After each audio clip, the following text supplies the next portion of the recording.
NBA fans, welcome to the 2025 NBA Draft. We are here to watch along with you. I'm your host, Greg Waddell. This is my co-host, Carter Elliott.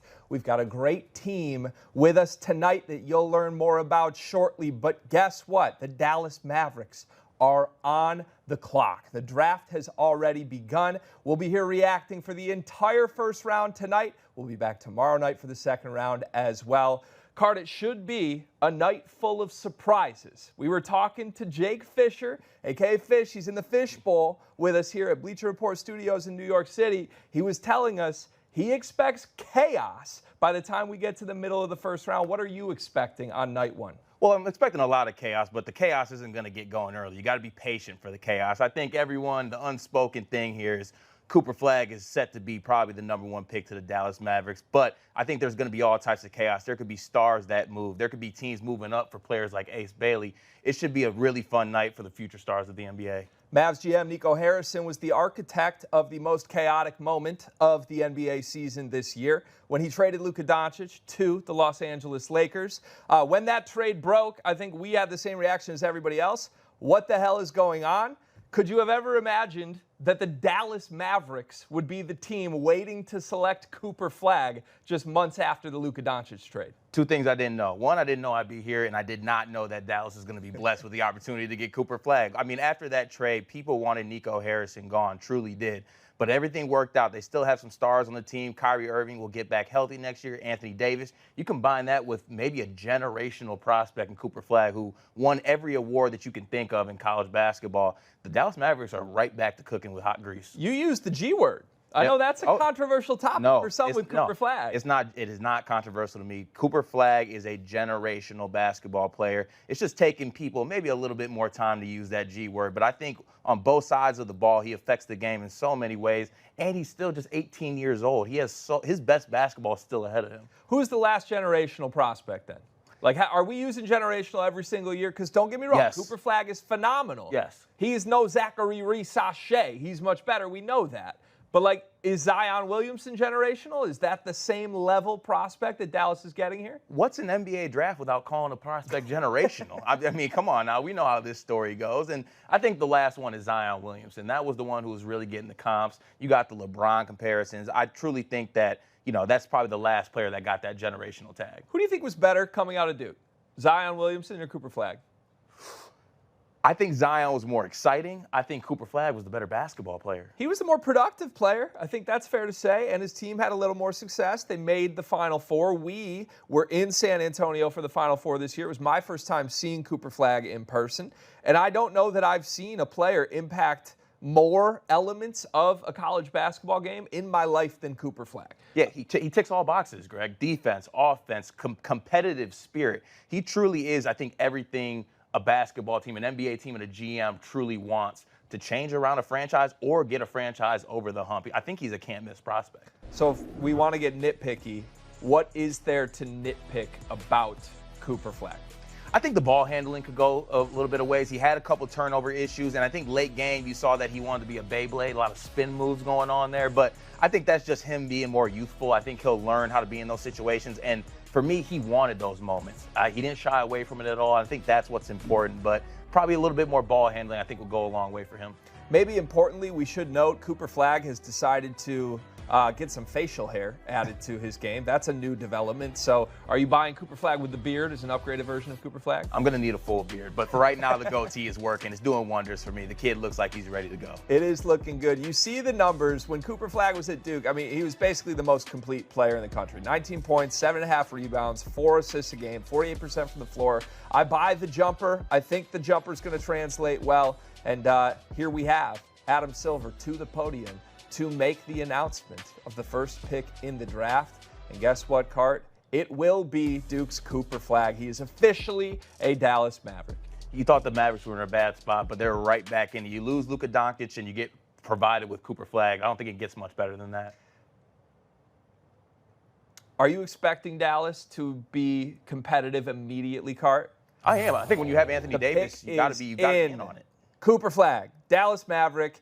Dallas may be competitive right away, Cart, between Kyrie Irving, between Anthony Davis. Cooper Flagg may have this team back in NBA title contention. Is that crazy to say right away? I don't think it's crazy at all. I think you have a short window given, Anthony Davis and Kyrie Irving being a little bit on the older side, Klay Thompson on that team as well. I think Cooper Flagg can learn a lot from those guys while also being a part of them. He's not going to be asked to do, I think, too much. There's still stars on that team. He can be himself. He can bring some youthful exuberance to a team that's aging a little bit. And right now, you got a window where if I'm a Mavs fan, if I'm Nico Harrison, I'm thinking NBA title. I think the aspiration should be that big when you have a player of Cooper Flagg's talent level. It just sounds so wrong to say that out loud. Nico Harrison thinking NBA title 6 months after trading Luka Doncic? It kind of gave me a warm, fuzzy feeling inside, to be honest with you. I believe it. All right, we've got our expert in the house. Jonathan Wasserman is going to be here all night helping us break down each of these picks. Was, I got to know, I'm expecting a good grade for Cooper Flagg first overall to the Mavs. Can you confirm? F. No, I'm just kidding. He gets an A+. He's this is one of the best prospects I've ever seen. And I said that when he was 15 years old. I remember being at a game when he was 16 saying this is the best American prospect I think I've ever seen.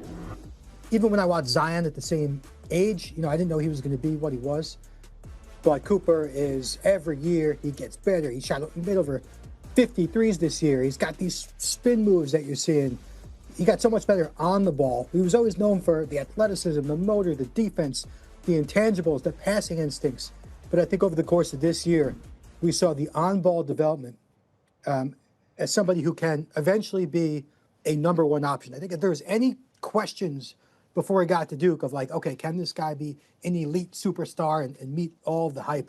It was, can he be a number one option? And was he a good enough shooter? Who does he remind you of? What players come to mind with Cooper Flagg? Man, the one I've been using is Kawhi. Kawhi Leonard, I think, in terms of he's got the mid-range game going. They're similar in size. They're defensive monsters. They're maybe not the most creative one-on-one guys, but they're still going to get you 20 plus.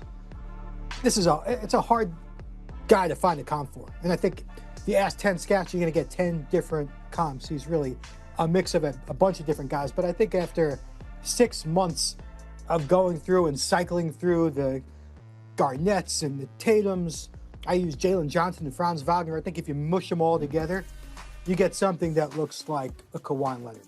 Yeah, and I think that you compare him to generational players. Those are players that changed franchises, won championships, and he's still so young and still honestly learning how to play the game of basketball. And the moment he stepped on that Duke floor, people were waiting for him to fail, and he just got better and better throughout the season. Being in that spot, a lot of pressure, he answered the call at every spin. It's a unique situation, to say the least, though. With the first overall pick, normally you go to a place that isn't immediately ready to compete. Obviously, Dallas has superstars on the roster. Is this what's best for Cooper Flagg in your mind, Was? Can he help this team truly compete at the highest level right away? I don't think there was a better situation or a better team for him to go to in the lottery than Dallas. I mean, I can't even believe that's how the ping pong balls bounced. He gets to go to a spot where, of course, he's got some veteran talent to play off. But he also is going to have a chance to get the ball. And, of course, with Kyrie out, the pressure to win is really off. So he's got the perfect storm of opportunity and no pressure and guys to play off, so he's not, bombarded with this huge, heavy workload. It's a perfect situation, and I think I talked about that on the pre-draft show. With Kyrie out, he's going to have a chance to play with the ball a little bit and experiment as a pick-and-roll ball handler, as an isolation scorer. The offense is still going to run through some of the veterans, but I think he's going to get a great opportunity here to develop on the ball for a veteran team that I think can win some games. He makes the 5th Duke player drafted first overall, the first since Paolo Banchero. And this may be the least surprising news of the night, but it's a coronation for the best player in college basketball last season. With that said, the San Antonio Spurs are now on the clock at 2.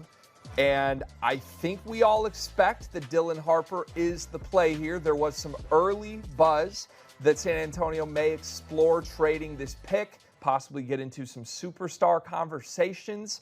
But the idea of pairing Victor Wembanyama with Dylan Harper is just too much to pass up, if you ask me. Carter, what would you do if you were in the shoes of San Antonio Spurs GM? I just don't think you want to overthink it. I think Dylan Harper in any other draft is probably the #1 draft pick, but unfortunately he's in the same draft as Cooper Flagg. Yes, you have Stephon Castle. Yes, you have De'Aaron Fox on that team. But I think you're in a situation where you pick the best player available, which is Dylan Harper, and you just make it work. And look, it gives you flexibility. Do you want to lean into Dylan Harper? Do you want to maybe lean into Stephon Castle? Maybe De'Aaron Fox becomes expendable. I think it's you find yourself in a situation where you take the best player available and you just make it work if you're the Spurs. So I'm looking at Wasserman's big board right now. He's got his best available. He does have Dylan Harper at 2. Was, can you take us through your general best available here now that we're past the Cooper Flagg pick? Yeah, I mean, at this point, I think it's Harper and then a gap. And then, you can go in a number of different directions here. I have VJ at 3. I'm sure there are teams that have Ace. Trey Johnson may be even in the mix there. I'm kind of the minority with Noah Asenge that high. But Dylan Harper is the consensus #2 prospect in the draft. In fact, I don't think I've talked to anybody around the league that gave me a different answer for who's the best player behind Cooper. And I'm with you guys. You take the best player available, and you figure it out later. And that's what the Spurs have just done. The pick is in. Dylan Harper from Rutgers is a San Antonio Spur. 6'5", 213-pound freshman with a knack for hitting clutch shots when you need them most. It was an up-and-down year for Rutgers last season, but when Harper was healthy, remember, he did have a bout with the flu in the middle of the season that really hampered him. When he was at full strength, there was not a better guard in all of college basketball last year, Cart.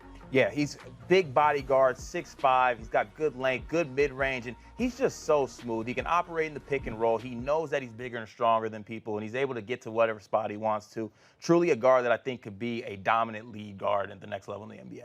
Was, what's your grade? Yeah, this is a B+. You could say A-. The only question is the fit.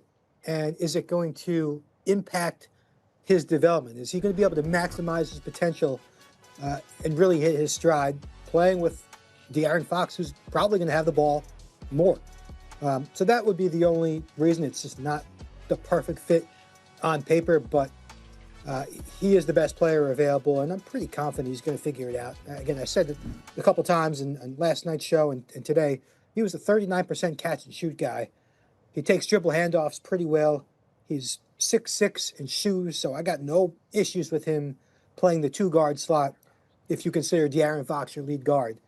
I think the biggest question is, how does this affect Stephon Castle's development?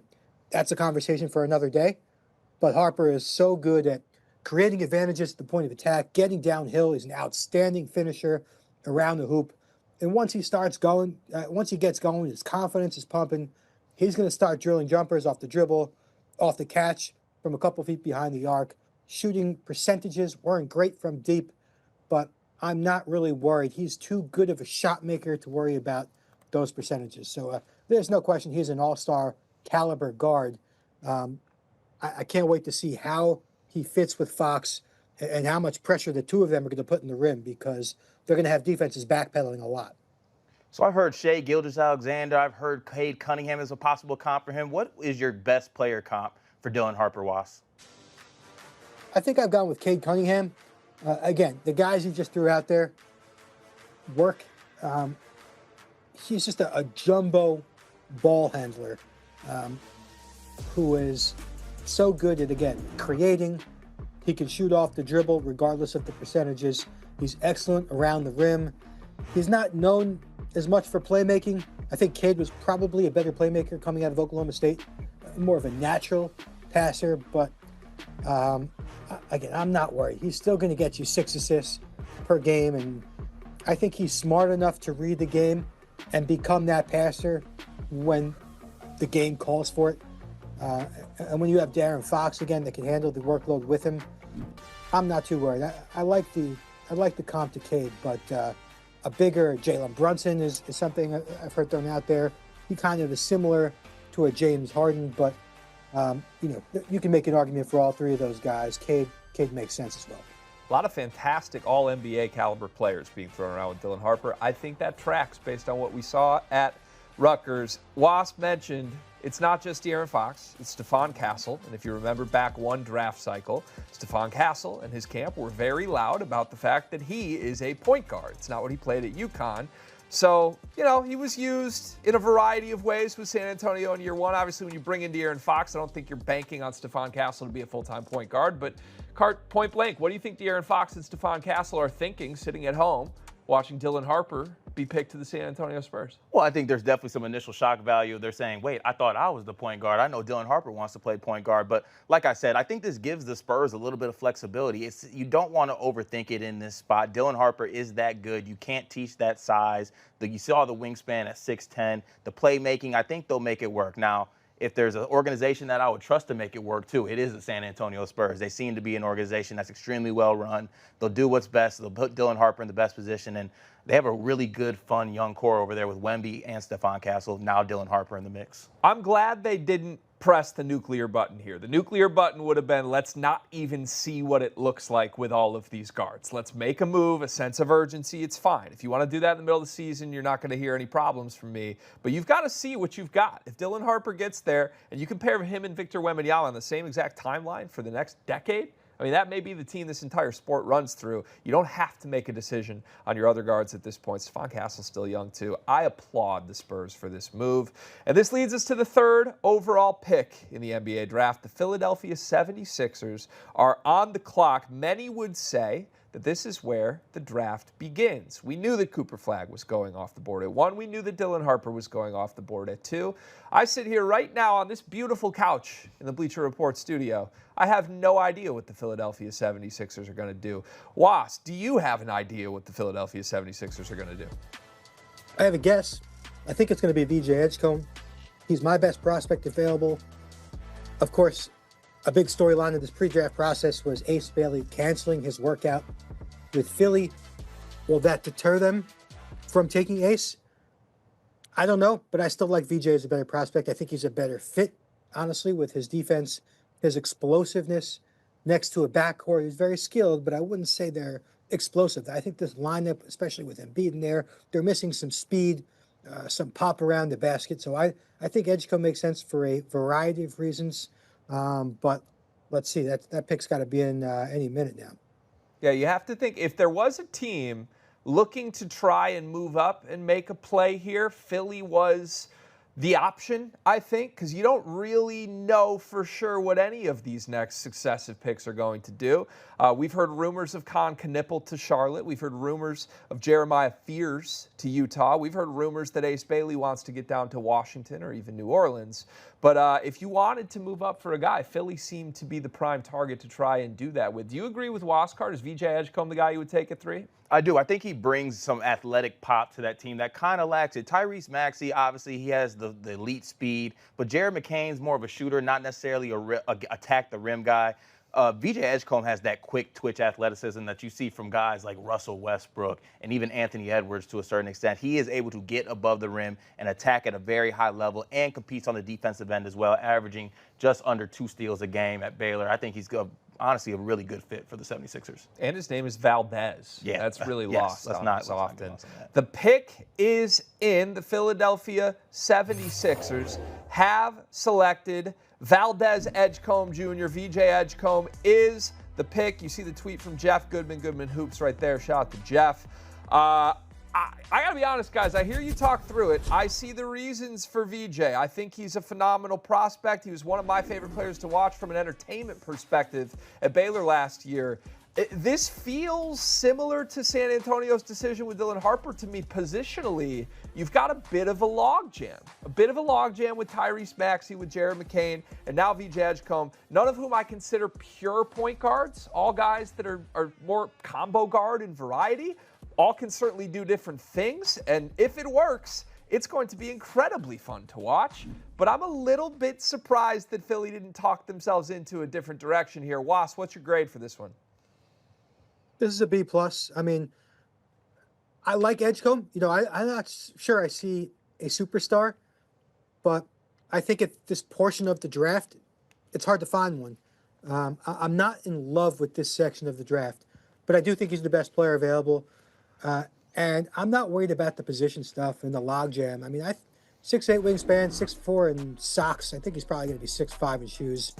In today's league, and especially with a guy like VJ who's so quick and explosive, I think he could guard other teams' wings.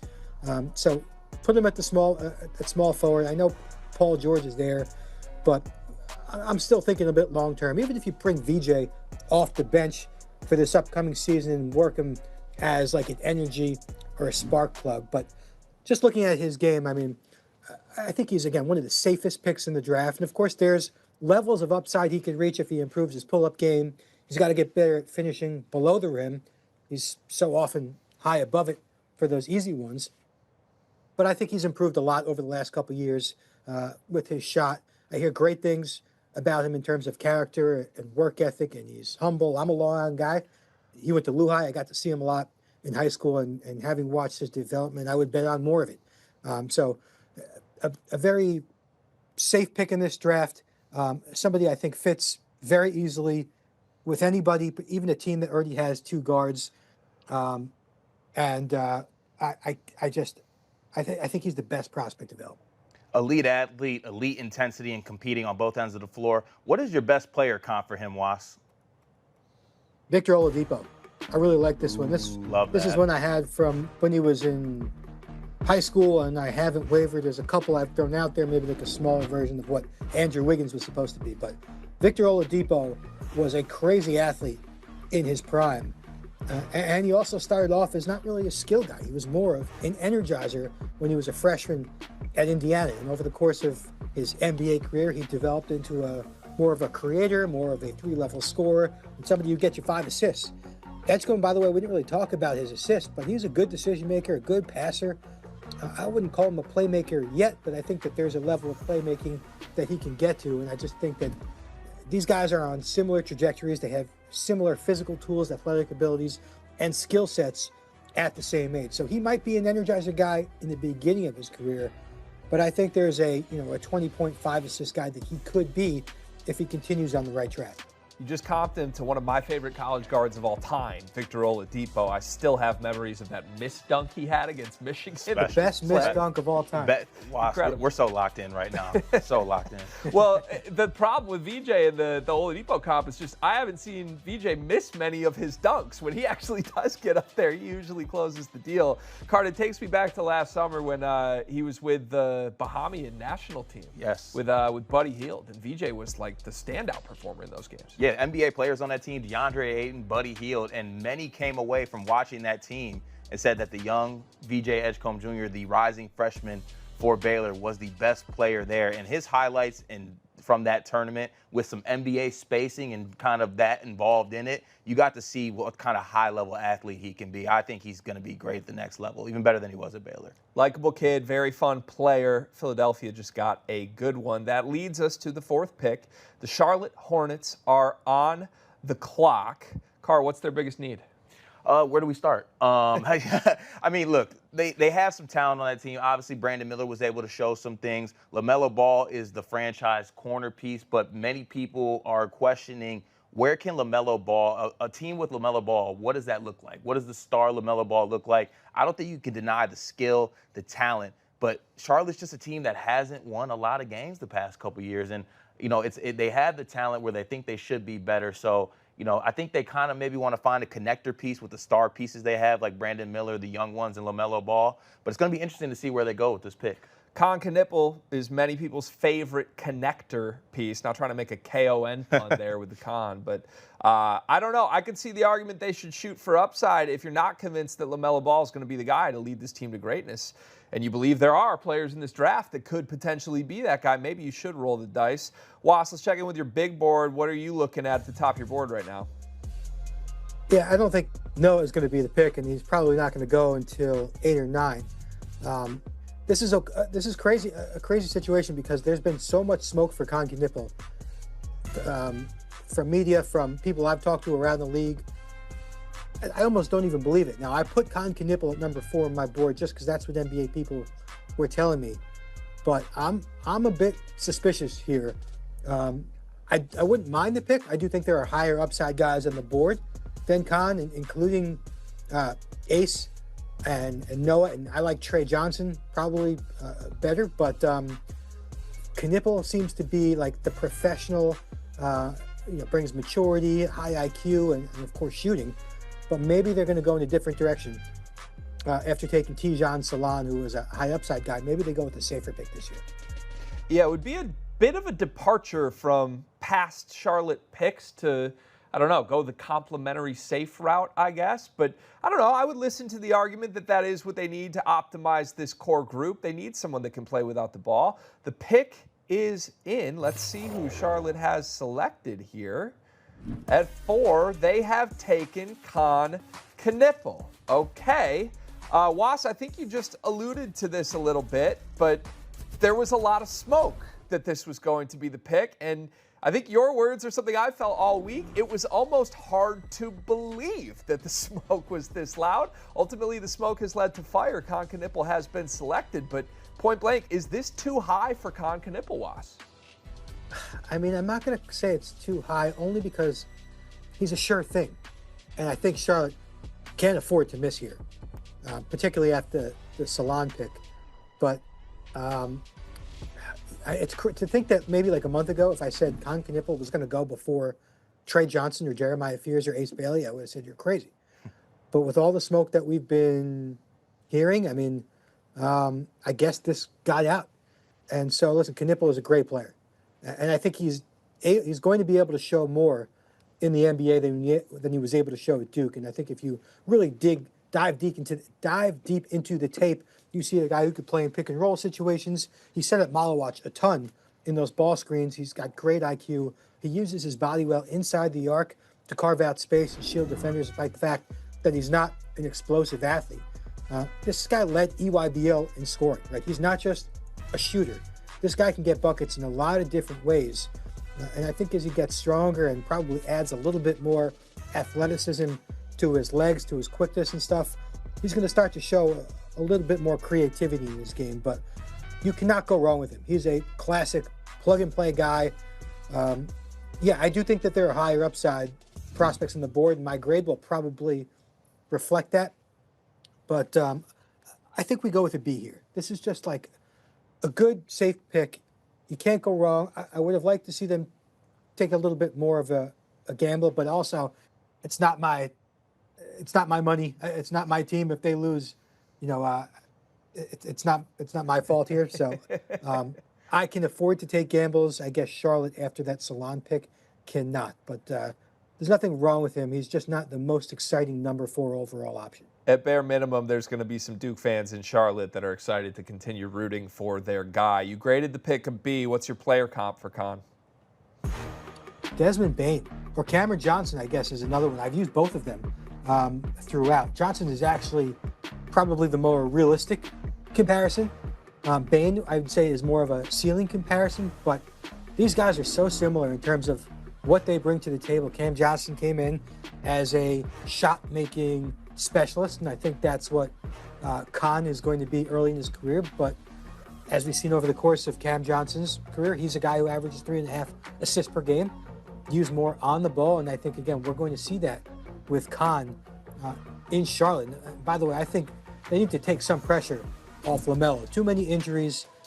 He's a volatile type of player, and I think Khan, who is a very good decision maker, and again, I keep saying an underrated playmaker, is going to get some extra ball screen reps, take some pressure off LaMelo, but I like that Cam Johnson is a realistic outcome. Desmond Bane is the outcome if he really becomes a little bit more of a creative, prolific scorer. Car, you watched Duke a ton, as did I this year, and it was a talking point for us early in the season. We actually felt they were trying to do too much through Khan. Now, by the end of the year, I think he won us over a little bit, but where do you stand with Khan, the player, and how do you think he's going to be used in Charlotte? Well, I think Waz touched on it. He's an underrated playmaker. I think one of the telling things of his time at Duke is that Coach John Shire trusted him in big moments. He had the ball in Khan's hands, even with guys like Cooper Flagg on the team, even with Tyrese Proctor being another. That drove me nuts, though. But I think he was right. It got him to a Final Four. How mad could we be? It did, and they still had some late-game issues even when they were leaning on Khan. Don't get me wrong. I'm not trying to hate on Canipple here. It sounds a little, just a wee bit, though. Well, I honestly can't believe that Charlotte is, trying to find the perfect puzzle piece here as if they have great puzzle pieces. Like that's my interpretation of this. Like, you make this pick if you think your core is ready to win. And it worked at Duke because Con was the glue between Cooper Flagg and Kaman Maluach. I don't view what Charlotte has as that. I think they still do need to shoot for upside. So maybe I'm wrong. I don't know. I don't think Con's going to be a bust at all. He's one of the safest picks in the entire draft. But I'm just a little stunned. Charlotte is the team that is looking for the high floor guy to fit in with LaMelo Ball right now. They need some safety on that team. Too much volatility. Safety is the word. Safe floor, elite shooter. You plug and play him right away. LaMelo Ball's an assist guy. Con can space it out, knock down shots. You need someone that can do and knock down shots to the level that Canipple can. I mean, am I over paraphrasing you to say they just need someone that has their head on somewhat straight? Like, you don't have to worry about Con, right? You don't, and I think that goes a long way as a Hornets fan. I think they truly need some of that. Not to make a joke out of it, but Con being that safe pick, I think will go a long way in making sure that the makeup of the team is, has their head on straight. Are you going to start spelling your name with a K in honor of Canipple now? If I ever start shooting like him, yeah. Yeah, let's get Bleacher graphics, please. Get a K for Carter's name for the rest of the draft, please. That'd be lovely. All right, Utah is now on the clock. Pick 5 in this NBA draft. VJ, Con, Dylan Harper, Cooper Flagg are off the board. Was, you mentioned that Trey Johnson is still in the mix. You've got Noah Esenge, a little bit higher than we expect him to actually go. There's a couple different ways this team could go. They could pull the trigger on Ace Bailey, and it sort of feels like that's the big jumping off point. Like we said, the draft begins at 3, but I think we'll really know where everything's going to move once we figure out where Ace Bailey lands. Is Ace Bailey in the mix for Utah at 5, Was? What have you heard? He's got to be. Nobody really knows exactly what the deal is with Ace Bailey because he hasn't worked out for these teams, and the big question is, will a team take him? Despite the fact he didn't visit beforehand. Normally, yes, that would happen. There will be some people who say, oh, no, he didn't come in. He blew up for workout. Why would we take him? If he's the best player on Utah's board, they'll take him. I mean, there's really not many questions about his character. That's kind of a media-driven thing. And he made himself an easy target by not going to these workouts. The question for Utah is who's the best player on their board, regardless of who they worked out. I'm told it's between Jeremiah Fears and Trey Johnson. I have Fears in my last mock draft. I did change it from Trey Johnson, who I had earlier in the day. I've heard conflicting things here. I know Fears had a great workout in Utah, but and Trey did visit them as well. I think Fears is perceived to have the higher upside, and Utah is bringing in Austin Ainge to run things. He's probably not tied to a lot of the guys on the roster. They got to be thinking just long-term, not worrying about log jams. That's why I have Fears there as the favorite, but we'll see. They can go in 3 different directions, and none of them would be surprising. Cart, you're the GM of the Utah Jazz. Jeremiah Fears, Trey Johnson, Ace Bailey. Who are you taking? I'm taking Jeremiah Fears. I think he's dynamic, and I think Was pointed it out. They need someone dynamic on this basketball team. As you see, the worst record in the NBA, being rewarded with the 5th pick in the draft. Welcome to the life of the Detroit Pistons fan on that one. We feel you. But they need something that I think will change the franchise. Jeremiah Fears is young, dynamic, has some comps to players that like Kyrie Irving possibly. I think that's a player that can change a franchise around where I think Utah really needs it. The pick is in. The Utah Jazz have made their selection with the 5th overall pick in the NBA draft, and they are pulling the trigger. The Ace Bailey bluff has resulted in him going to Utah, a place that he declined to work out for. I think this is going to surprise a lot of people. I think many expected Ace Bailey to come off the board at 6 at the earliest, and if him and his team were trying to get him to drop in the draft, apparently that's been a failed mission, as Utah has decided to shoot for the upside of a guy who came into this draft process, quite frankly, as the consensus 3rd name on the board. He tanked his status. That's where we now are, and he's going to head to Utah. This is going to be fascinating to see how it plays out.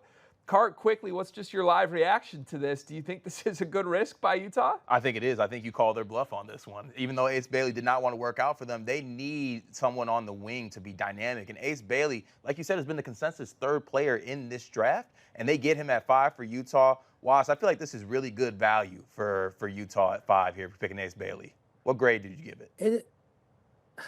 I'm going with a B+ here. I have Trey Johnson higher on my personal board. I think he's a better prospect. But I really like Utah ignoring all the workout stuff and just taking their best player available. And listen, Ace does have plenty of upside. He's still 18 years old. I'm dying to know what Ace's reaction is right now, if this is an outcome that he wanted. Now, when he canceled that Philadelphia workout, to me that suggests he's good with going anywhere 4, 5, 6, 7. You know, it seemed like he just didn't want to go to Philly, although he doesn't visit these schools either. So I really am these teams either. I really don't know what his mindset is. However, if we're talking about Ace Bailey, the player, he's 6'8" in socks, so realistically 6'9" in shoes. He's one of the most skilled shot makers I think I've ever seen. The question with Ace Bailey is, does that skilled shot making translate to efficient offense in the NBA level? And, you know, getting to the basket is not something he did great at Rutgers. He had 61 turnovers to 38 assists. These are areas of his game he's going to have to change in terms of decision-making, shot selection. But I think he can come in and put up points right away. Again, just with his shooting. This is This is a B+, a B+ pick where, again, there's somebody else I like better, but I think in terms of value at number 5 overall, you can't really complain, especially with your Utah. You know, you got to go with your best player available and not worry about fit, although I think actually he does fill a pretty solid need there. And you just hope he doesn't develop some bad habits being on the worst team in the NBA. I'm very curious what Utah does with the rest of this roster, if they continue to just build with who they currently have, or if they trade Markkanen and go backwards a little bit. So it's hard to really say how great I feel about this pairing, but from an individual pick in a vacuum, yeah, this is a B+. We are going to go live to the Fish Bowl. We've got Jake Fischer, our NBA draft insider, who's been working the phones all night, and I hear that Fish has something for us. What do you got, Fish? What's up, guys? Good to finally talk to you tonight. It has been busy. The phone is buzzing. I think it's interesting. You know, you guys were talking about the high floor of Canipple at number 4 with Charlotte. Now, there was a ton of buzz this morning that Charlotte and Utah both were talking trade with the Washington Wizards, who are now on the clock at number 6, especially being that it was pretty well known around the league that Ace Bailey, his preferred home was Washington with the 6th pick.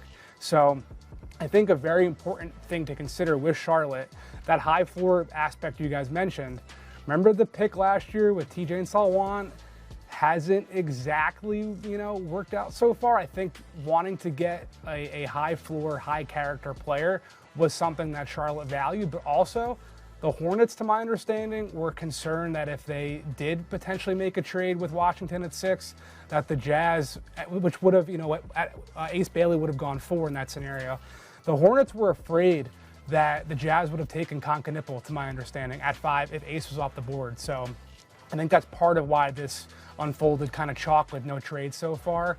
And now it's really curious, as Was was just mentioning, which direction exactly Washington will go with these 2 guards of Fears and Trey Johnson. And also, I've heard a lot of Kamal Malawatch potentially here in Washington as well. So now we wait.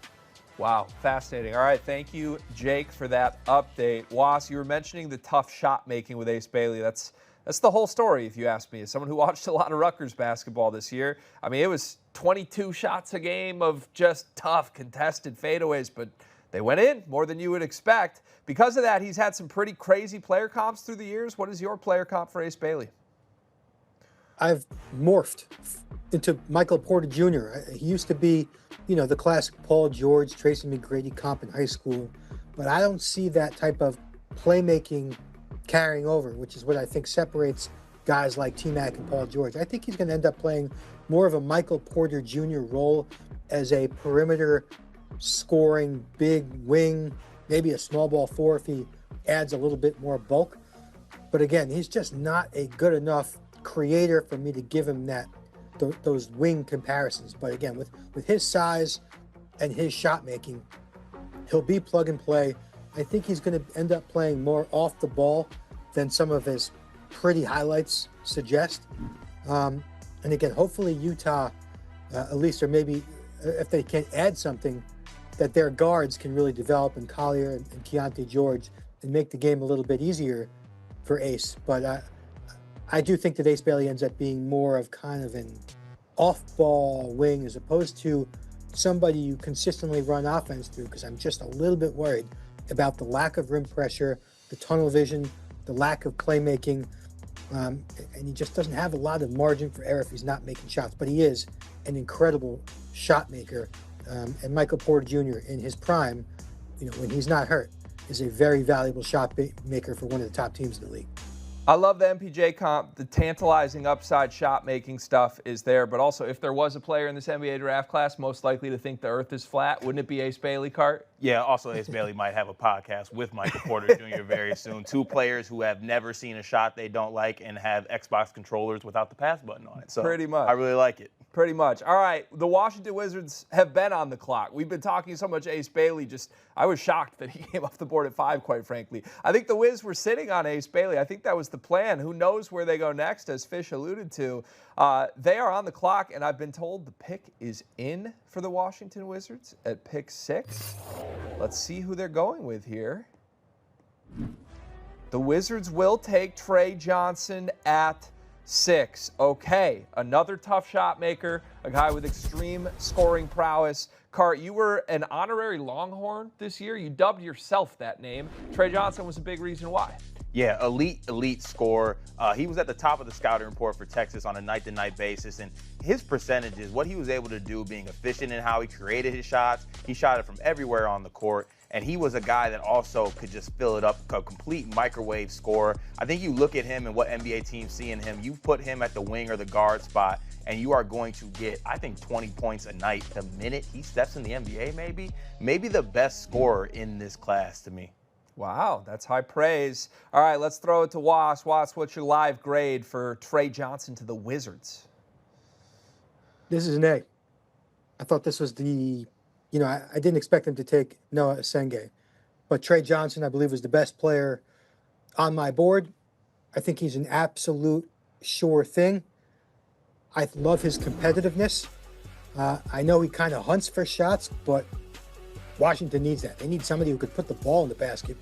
And I think with CJ McCollum now next to him, I like that pairing. They're going to have a lot of firepower in the backcourt, and CJ is an excellent guy to learn from, and not just basketball-wise, but he's going to be a great veteran presence for Trey Johnson, who, again, is very competitive.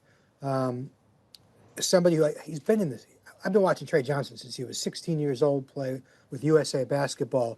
He has got that killer instinct. He wants to be great.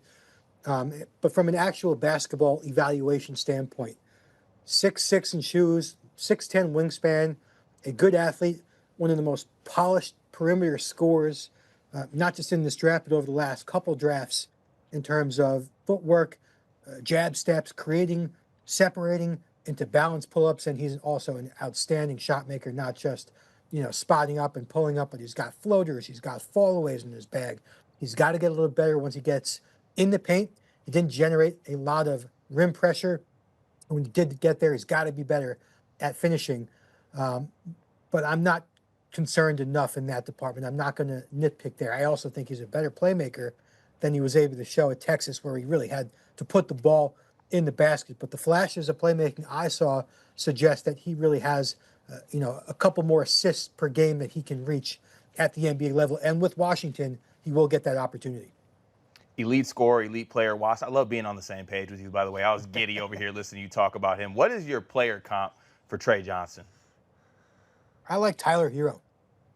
Hero is a guy who is, another perimeter scorer coming out of Kentucky. They have very similar measurements. I guess Trey Johnson has a lot bigger wingspan, which is going to help on defense. And by the way, another thing we never talk about Trey Johnson.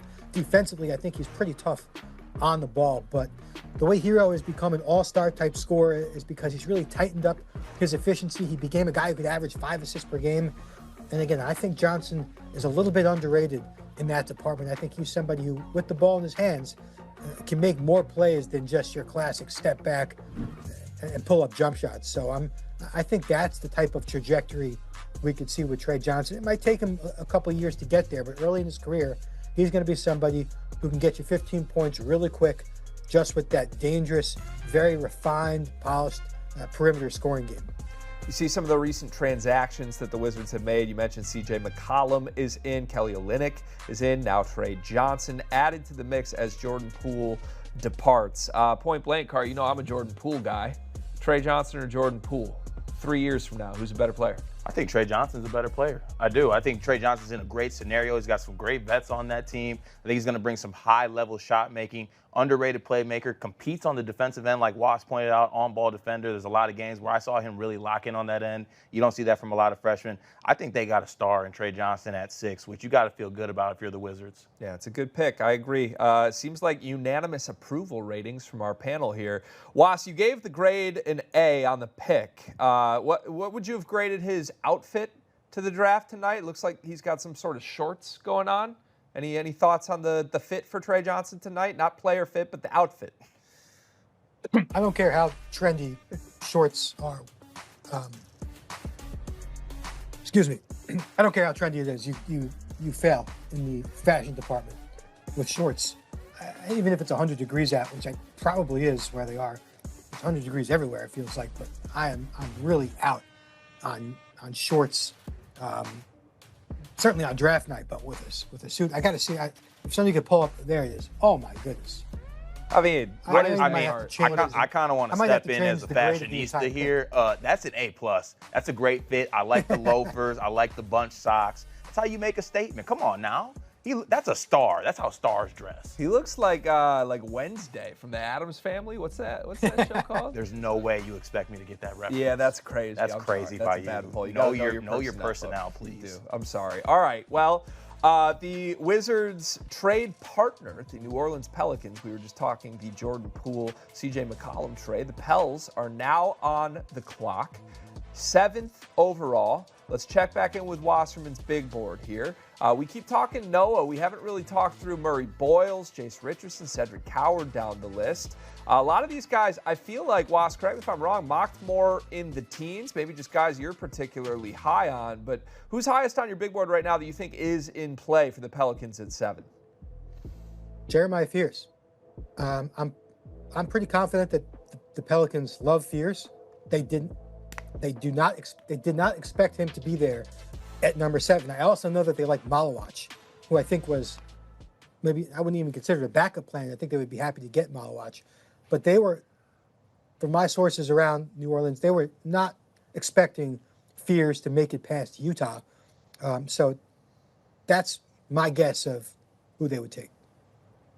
Yeah, they got some options here. I think they have Trey Murphy. They have Zion Williamson on that team. There are some pieces. They kind of just need a little bit of direction. And I think a piece like a Jeremiah Fears would be really good. Even a Kaman Malawach would be really good for them. Honestly, I like the spot that the Pelicans are in. I don't want to jinx them and say they can't mess this up, but they have some good options at 7 here that I think could really kind of bring their team together. Never say the Pelicans can't mess something up, Card. That's I believe in them, though. The universe. I have word. The pick is in. The Pelicans have made their selection at 7 overall. Let's see who it is.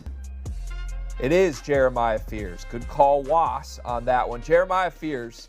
One of the most electric players in all of college basketball last season. A kid that I believe more than anybody in this draft class bet on himself and won with everything that he has operated in the last calendar year. Remember, he was not even supposed to be in college basketball last season. He reclassified up a year. He was committed to Illinois before he reclassified, decommits from Illinois, ends up at Oklahoma where Porter Moser put the ball in his hands right away, and it led to success for everybody involved. The team was very dynamic offensively, and Jeremiah Fears was an unstoppable force. We've seen so many reclassification attempts fail in college basketball through the years. Jeremiah Fears is almost a unicorn in that situation, working out as well as it did and skyrocketing him up the draft boards. Car, you're a huge Jeremiah Fears fan as well. Yeah, I am. I think, Greg, 2 years ago, we talked to Jeremiah Fear's fathers, and he told us that he's a one and done, and that's why he's reclassing. And we kind of blinked a little bit long at that one, thinking that was the case. But he doubled down on himself. He showed what he can do as a reclass freshman to be as successful as he was in a conference as hard as the SEC. I think this is a great, great pick for the Pelicans here. Was, what grade would you give this pick for Jeremiah Fears going to the Pelicans at 7? I'll give it an A-. I thought it makes a lot of sense for New Orleans. He definitely has upside worthy of a number 7 overall pick. Super explosive ball handler. I mean, this guy gets to any spot he wants to. By the way, he doesn't turn 19 years old until October, I think. And so he just had a lot of experience being a high usage number one option on the poor Oklahoma team. Again, he gets to the basket. He's very good in the mid-range area.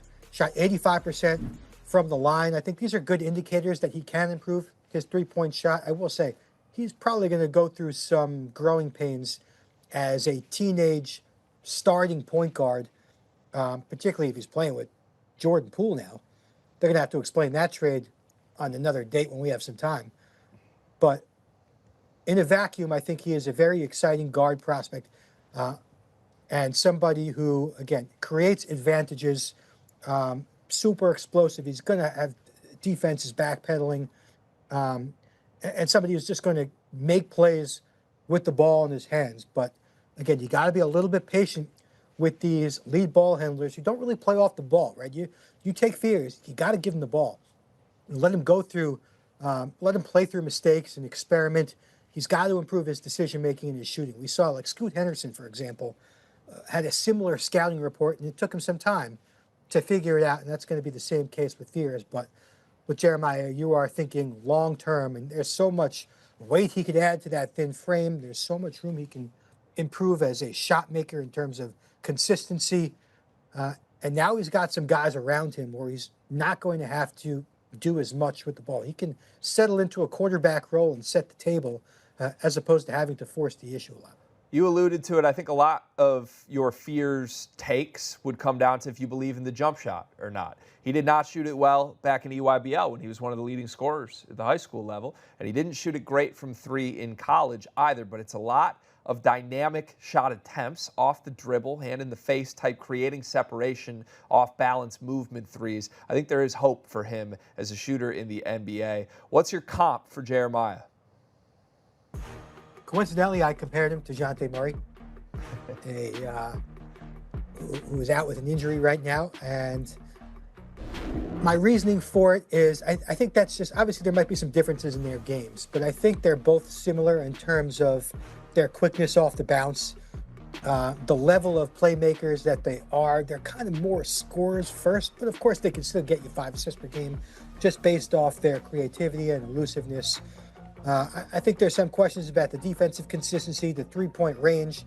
They're both pretty, functional in the mid-range in terms of getting to those spots and stopping and popping. Dejounte Murray is considered a good, exciting guard in the NBA. He's not really an all-star guard.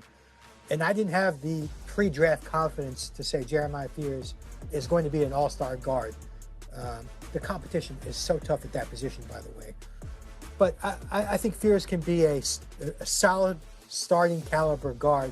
I think it's important that New Orleans builds the right supporting cast around him to make the game a little bit easier for him, mask some of his weaknesses.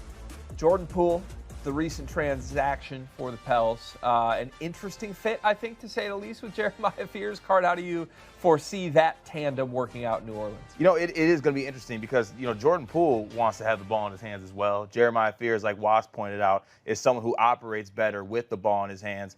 But also, Greg, we gotta say this. How fun is a Fears and Poole back? It might not win you games, but they also need to sell tickets at the Smoothie Center. And I would buy a ticket to watch Jeremiah Fears and Jordan Poole play in a backcourt together. Yeah, I would too. I mean, just on the excitement scale, the league pass scale, they're pretty high for me when you pair these two together. And let's not act like Zion Williamson isn't high on the exciting scale when he's actually in the lineup as well. But As I say that out loud, I'm starting to lose a little faith in this core. I mean, I think what I would say is this. Back to our point about Jeremiah being a guy who bet on himself. He bet on himself and he chose to go to Oklahoma, knowing what that roster looked like at the time, to put himself in a spot where he can achieve great things individually. Say what you want about what that means. If that's what was best for Oklahoma or not, who knows? But I think he's sort of in a similar spot here. If Jeremiah Fears is who he believes he is, he will beat out Jordan Poole and be a stud in that backcourt in New Orleans. So I'm fascinated to see where this goes. We've got the 8th pick on the clock right now. The Brooklyn Nets, their selection is in. Stand up, Russia. Yegor Demon is off the board to Brooklyn at 8. This is high for Yegor, but Yegor is a tantalizing prospect, a true 6'8" point guard who made the most of his time in Provo. I don't know that I saw this one coming. Cart, are you surprised to see Yegor come off the board this high? Look, I'm happy for Yegor, but I am a little shocked to see him come off the board this high. There was a lot of other guards that were projected to go before him. But to your point, the size and the playmaking for a guard like Yegor Demon, I just think that the passing ability is something that, you know, the Nets might want to lead into, especially with a lot of shot-happy guards like Cam Thomas. Was, what grade would you give Yegor Demon, and are you surprised to see him go this high? I'm surprised and disappointed. I give it a C. I don't like the fit. I'm not as high on Demon as clearly Brooklyn is. But before I bash the pick and criticize a teenage kid, let's talk about what he does well, and that is playmaking. I mean, that's going to be his moneymaker in the NBA. At 6'9" in socks, he has a very unique combination of positional size and passing instincts. And I think if one thing translates that you can bank on, it's passing. That always carries over. And I think especially when you have this type of height to pass over defenses and this handle, which I think is good enough for him to be a primary ball handler. And that's assuming what Brooklyn has done here. They want to make him the guy who runs the offense. And I'm guessing that they're buying his development as a perimeter scorer. That his shot will get better, because if they weren't buying that, they wouldn't take him at number 8 overall. So my concerns with Demon are he's tough to move around, right? If you take Demon, you have to give him the ball. And that means giving the ball to a poor shooter who is very casual with his decision-making. And I wouldn't be so against this pick if he went to a team that had talent around him. If he went to a team that had veterans that he could just kind of play quarterback to and just dish the ball and take what the defense gives him. But he's going to a team that has nobody right now. I think Cam Johnson and Nick Claxton are the only ones under contract right now for Brooklyn. So I don't love that pick. I don't love him in a vacuum. Certainly as a top 10 guy, I think he's closer to 20 on my individual board. But I don't like him for Brooklyn at number 8. They had 5 picks. I thought maybe they could have found a way to get maybe creative and get him later in this draft. That's something to think about. But you go after you take a guy that you really want. You don't take those chances. Apparently, they really wanted Demon, which to me suggests that he's going to get better as a shooter and a decision maker. But his jump shot needs a lot of work. Every time he was contested, it seemed like he didn't have a chance. We'll talk about his comparison in a little bit, but I have some issues with this pick, as you can tell. Was, you can employ me to take the hard questions for you here, as I hear you talk through that. C grade or an F grade here for Brooklyn? Seems like you're not super high on that one. No, this is a C. This is C. Okay, all right. An F is too great. An F means like I don't think this guy's an NBA player. Understood. Right? I think this is a NBA playmaker. I just think there are definitely better options on the board. And I think despite what the idea of a 6'10" ball handler might suggest, there's a lot of upside there. But I would disagree that there is a lot of upside there. I think the passing is what he's going to bring to the table. And I'm a little bit skeptical that the perimeter scoring of his game translates. And some of the decision making is like kind of head scratching. It's like, I can't believe he just made that pass I can't believe how casually he looks out there. So a lot's going to need to change and improve for him to be the player that I'm assuming Brooklyn thinks he can be. Understood. Cart and I just speak in pass or fail rubrics, so that's why I'm a little confused on that one. Was, what's your player comp for Yegor? Huge point guard. I'm curious to who you come up with here. Yeah, it's got to be Josh Giddey. I mean, this is another big ball handler. They shared very similar scouting reports coming out of pre-draft, I should say.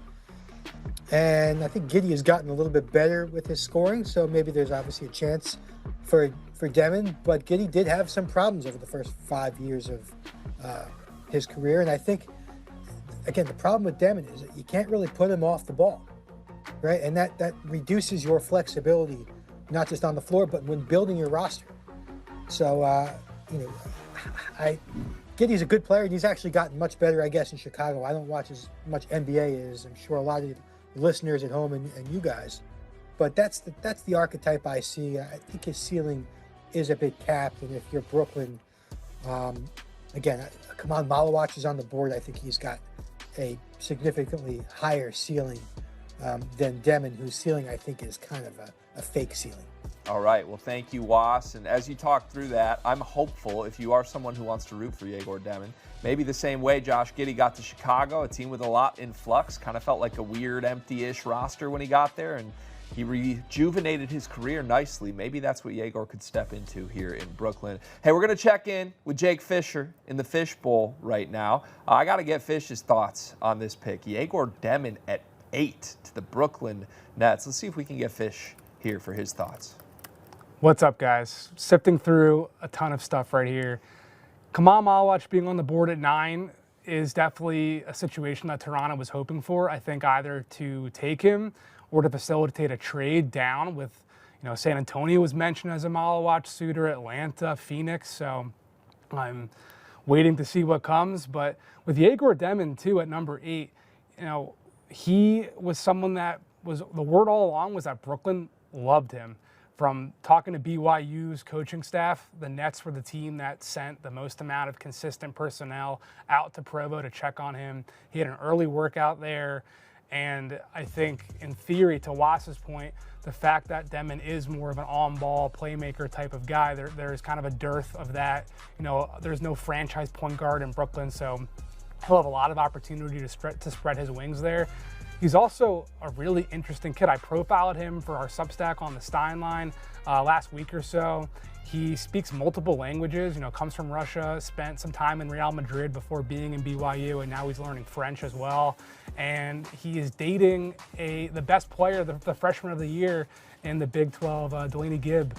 And they like to break down film together and stuff like that. So I think Brooklyn likes the person, the mind, the hard worker, the creative personality as much as the player, and I think they're really excited. Obviously, he was not expected to go at 8. There was people who thought the Brooklyn interest for Yegor was going to come all the way down at 19, but they jump up, and he's kind of the one real surprise of this draft. There was kind of a top 8 that everyone was expecting, and now even Kaman Malawach is sliding down the board here as we're getting word.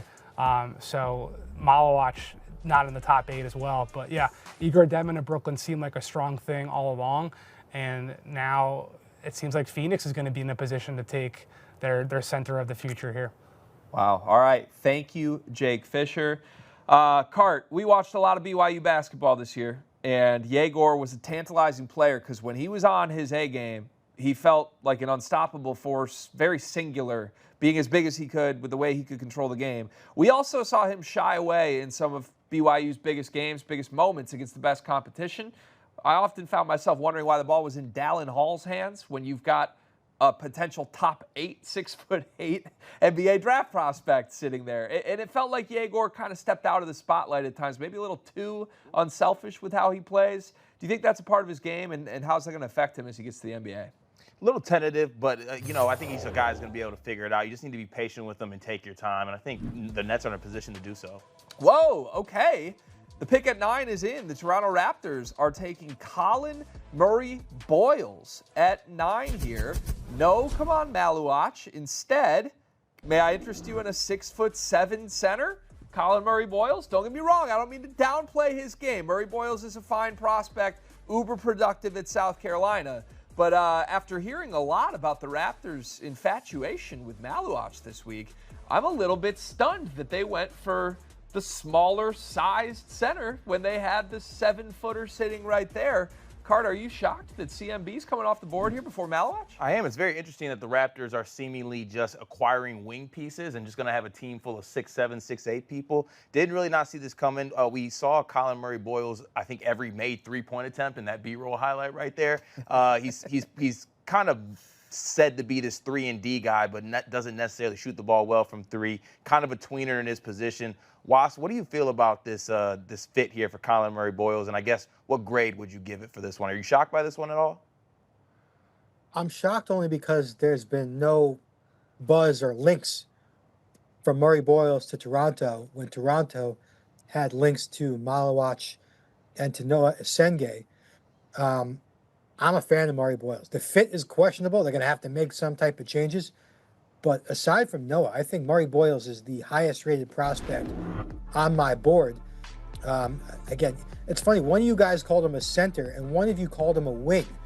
That's just the type of guy he is. He is so out of the box, and he could be so many different types of players. But that's kind of what I like about him. Listen, he's going to play power forward. That's going to be his natural position. He's powerful. He can handle the ball and face up and go in either direction. He's got outstanding hands around the basket. He's a good rebounder. He's a very good passer, which he doesn't get enough credit for. And I've heard Draymond Green defensive comparisons in terms of his body type, ability to guard bigs, and switch out and guard wings. I'm giving this an A. I really like this pick. I will preface that by saying I think they got to make some type of deal here because you just traded for Ingram. You got Scotty Barnes. R.J. Barrett is on the roster. Grady Dick is there.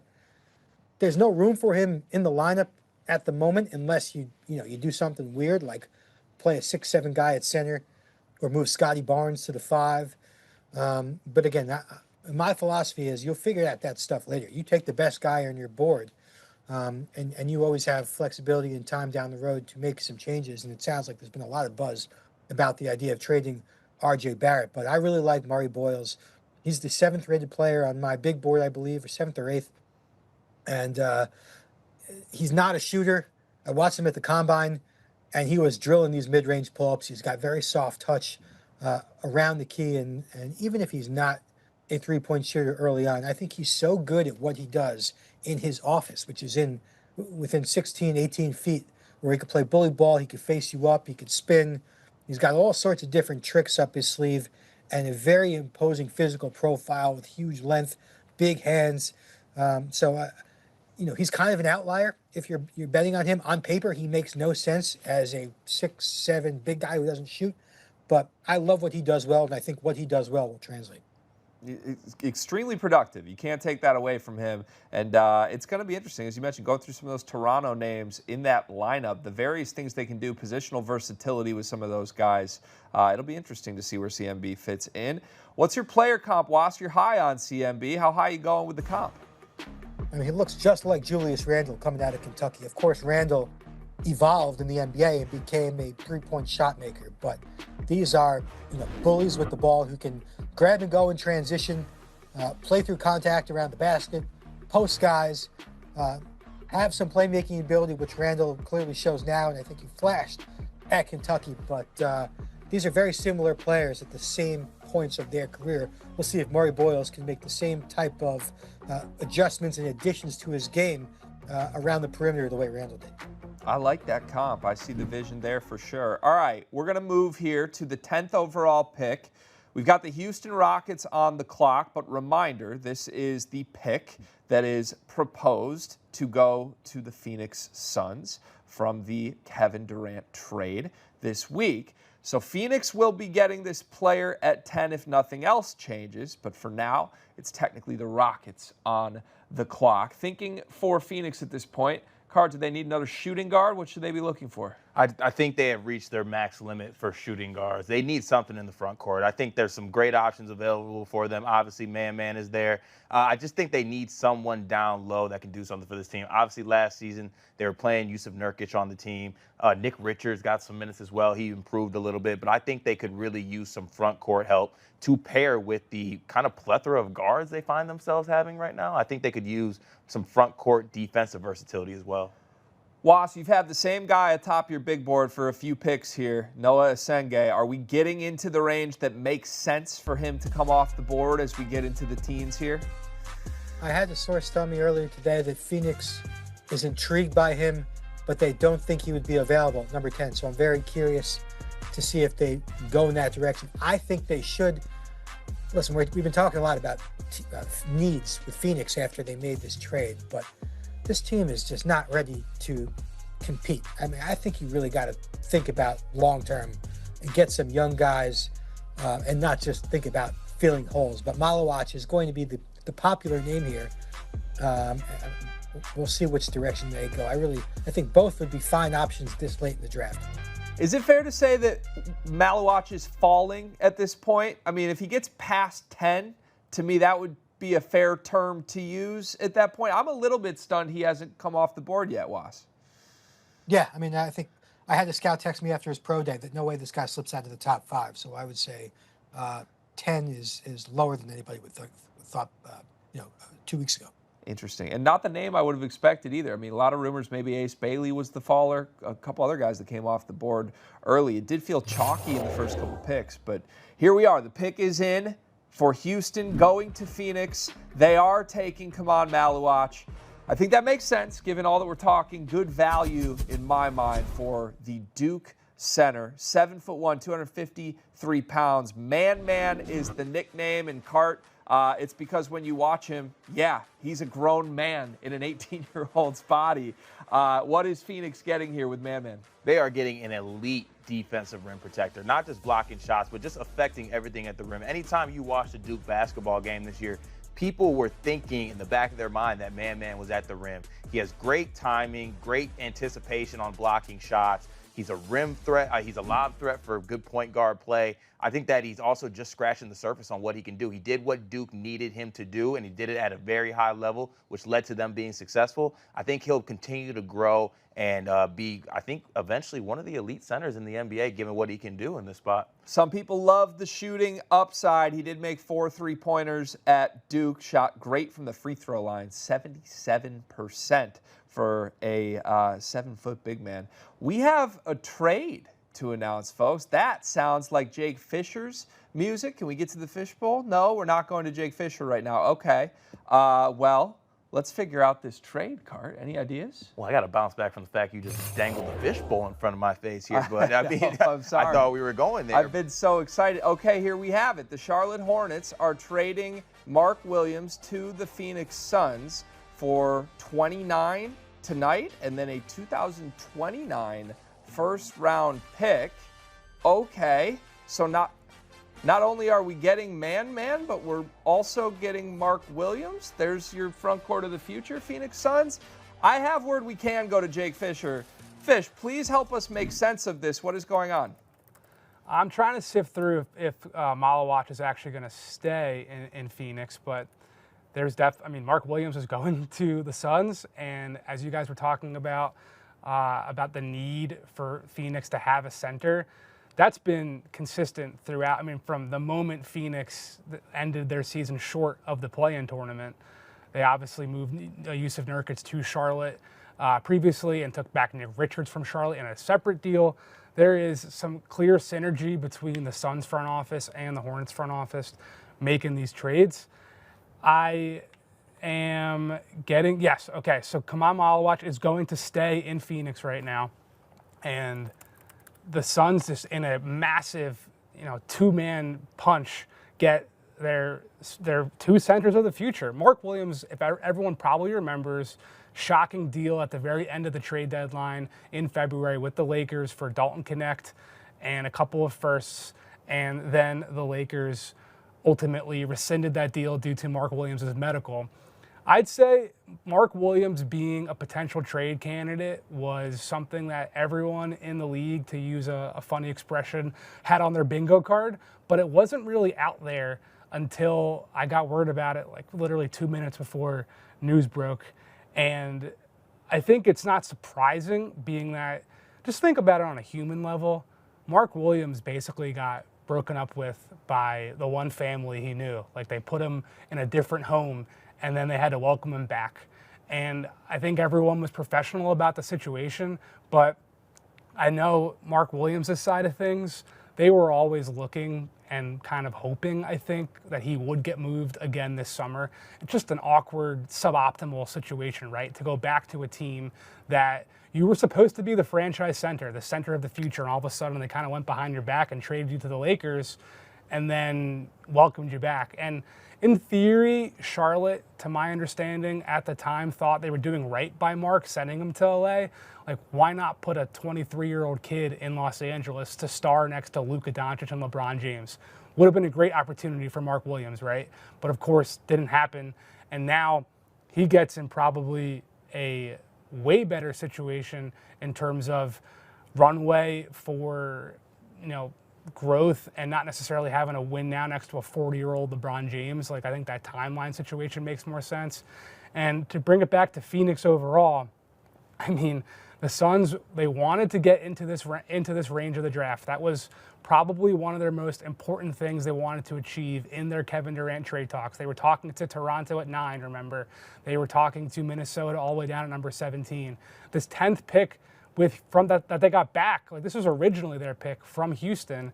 The Rockets told me that was the Suns' preferred, like, number one asset, if you want to call that, compared to Dillon Brooks, compared to Jalen Green, and they wanted a big man all along.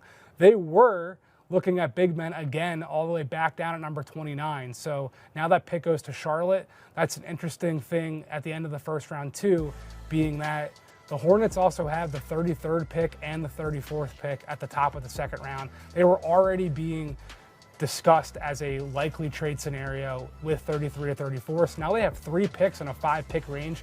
They were already, projected to trade 1. So I wonder, and I'm definitely keeping an eye out for the Hornets being another trade candidate down at the bottom of the first, at the top of the second. Love it. Okay. Thank you, Jake Fischer, for the updates. Cart, we call that in the business the Brotherhood 2-for-1. You get Kamad Malawach, Duke Center. You get Mark Williams, Duke Center, in a 10-second span. I know John Shire is smiling right now. Yeah, but also in the back of my head as that move was made and as they selected Man, I honestly thought to myself, I don't want him to become Mark Williams. So hopefully he doesn't pick up some of Mark Williams' habits, because I think on paper Mark Williams should be this defensive lob threat, but he's maybe a little bit underwhelming at times. But I do think that front court depth is something you want to have. And in a span of a minute kind of before our eyes, I think the Suns get their starting center, and they also have a backup center now. That 2029 first from Phoenix, that could be worth something based on how the Suns are blowing things up right now. I don't know, instant reaction. I think Charlotte got a nice return for unloading Mark Williams. Wait, can you say that Charlotte did what? Something good? They got something good. Wow. I think they got something good. I'll be curious to see what they do at 29 as well. All right, let's reset here. So we are through the first 10 picks in the 2025 NBA draft. Man has come off the board, a little bit of a flurry with Murray Boyles and Man in the front court late, but I don't know, this felt like a chalky-ish top 10. No major surprises to me yet. Just a few phone calls, a few moves made, but I think the chaos that was built coming in, maybe it's going to pick up here in the teens. That's my gut feel, Cart. What's your reaction to these first 10 picks? Yeah, I think Yegor at 8 surprised me a little bit, but I think the chaos needs to pick up a little bit. I don't want to get greedy here, but I would love some chaos to ensue maybe in these next picks. Well, when I say we need chaos, we get chaos, because the Portland Trailblazers, who were on the clock at 11, are trading Cedric Coward to the Memphis Grizzlies. Cedric Coward will be the 11th pick in the draft. He is going to Memphis, courtesy of Portland. Wow. Okay, there's a little bit of chaos. I'm getting on the edge of my seat, folks. Was, let's throw this to you. What's your instant reaction to Cedric Coward at 11 to the Grizzlies? Yeah, Memphis liked Coward at 16, but so did San Antonio. and maybe Chicago at 12, I was told. So it looks like they tried to get ahead of the pack and not take any chances there. I love Cedric Howard. And it's a weird guy to love because he only played 6 games this year. But he's really grown on me going back and watching tape. Interesting story. D3 guy, goes to Eastern Washington, then goes to Washington State. Only plays 6 games this year. Shows up at the NBA Combine, measures almost identically to Jalen Williams, 6'5" in socks, 7'2" wingspan, 213. You watch the tape and you're like, okay, I get it. Of course, it was against inferior competition, but the eye test sees a very good player. And then when you listen to him speak and listen to his story and the journey he's been on, I mean, this is a very convincing human being. Like, he probably crushed all these interviews, and I think that was a big part of why he flew so far up boards, not just because of the measurements, but he is a very convincing guy, well-spoken and great belief system. So I like this pick. I put him top 10 on my board. So me and Memphis, we're seeing eye to eye here. I'm a fan of this pick. He's got a very coveted archetype as this combo forward. You could put him at the 4. He has a small forwards game with the 3-level scoring. He's tough around the basket. He's got a mid-range shot. He shot 40% from 3, of course, in 6 games. He averaged 3.5 assists in that brief sample size, 1.7 blocks. Like, he did a lot of different things on the floor. Of course, there's a little bit of risk here with a guy who did not play against high-level competition. But if you believe in your eye test, you see a starting caliber NBA player, and I would be willing to take that chance. 7'2" wingspan, arguably the biggest riser of this NBA draft cycle. And I hear that our friend Jake Fischer has the details. Let's throw it to the fishbowl. Fish, what happened here? We're swimming around the fishbowl. This is probably, I'd say, a surprising haul that the Portland Trailblazers just got. You see it on the screen, or I see it on my screen. Number 11, Cedric Howard, is being traded to Memphis for the number 16th pick, which if you remember, the Grizzlies acquired from Orlando through that Desmond Bane trade. A future first rounder, which I'm being told is 2028, a pick that comes from Orlando in that Desmond Bane trade, and then 2 second-round picks, which I'm just telling you from what I'm reading about right here, from getting texts from guys around the league, people are surprised. This is a steep price to move up 5 picks, but it's not really so shocking to me that Portland is moving down. Number 1, the Blazers, I think, of all these teams in this round, from my conversations, were probably the most intrigued by moving back outside of Toronto. And I think it's largely because the Blazers have a pretty well-rounded roster already. Like, they kind of are a fantasy team in fantasy football where you're loaded with like RB2s and wide receiver 2s at every position, right? Like, they don't really have a clear-cut star. Maybe Denny Avdia is their best pick there.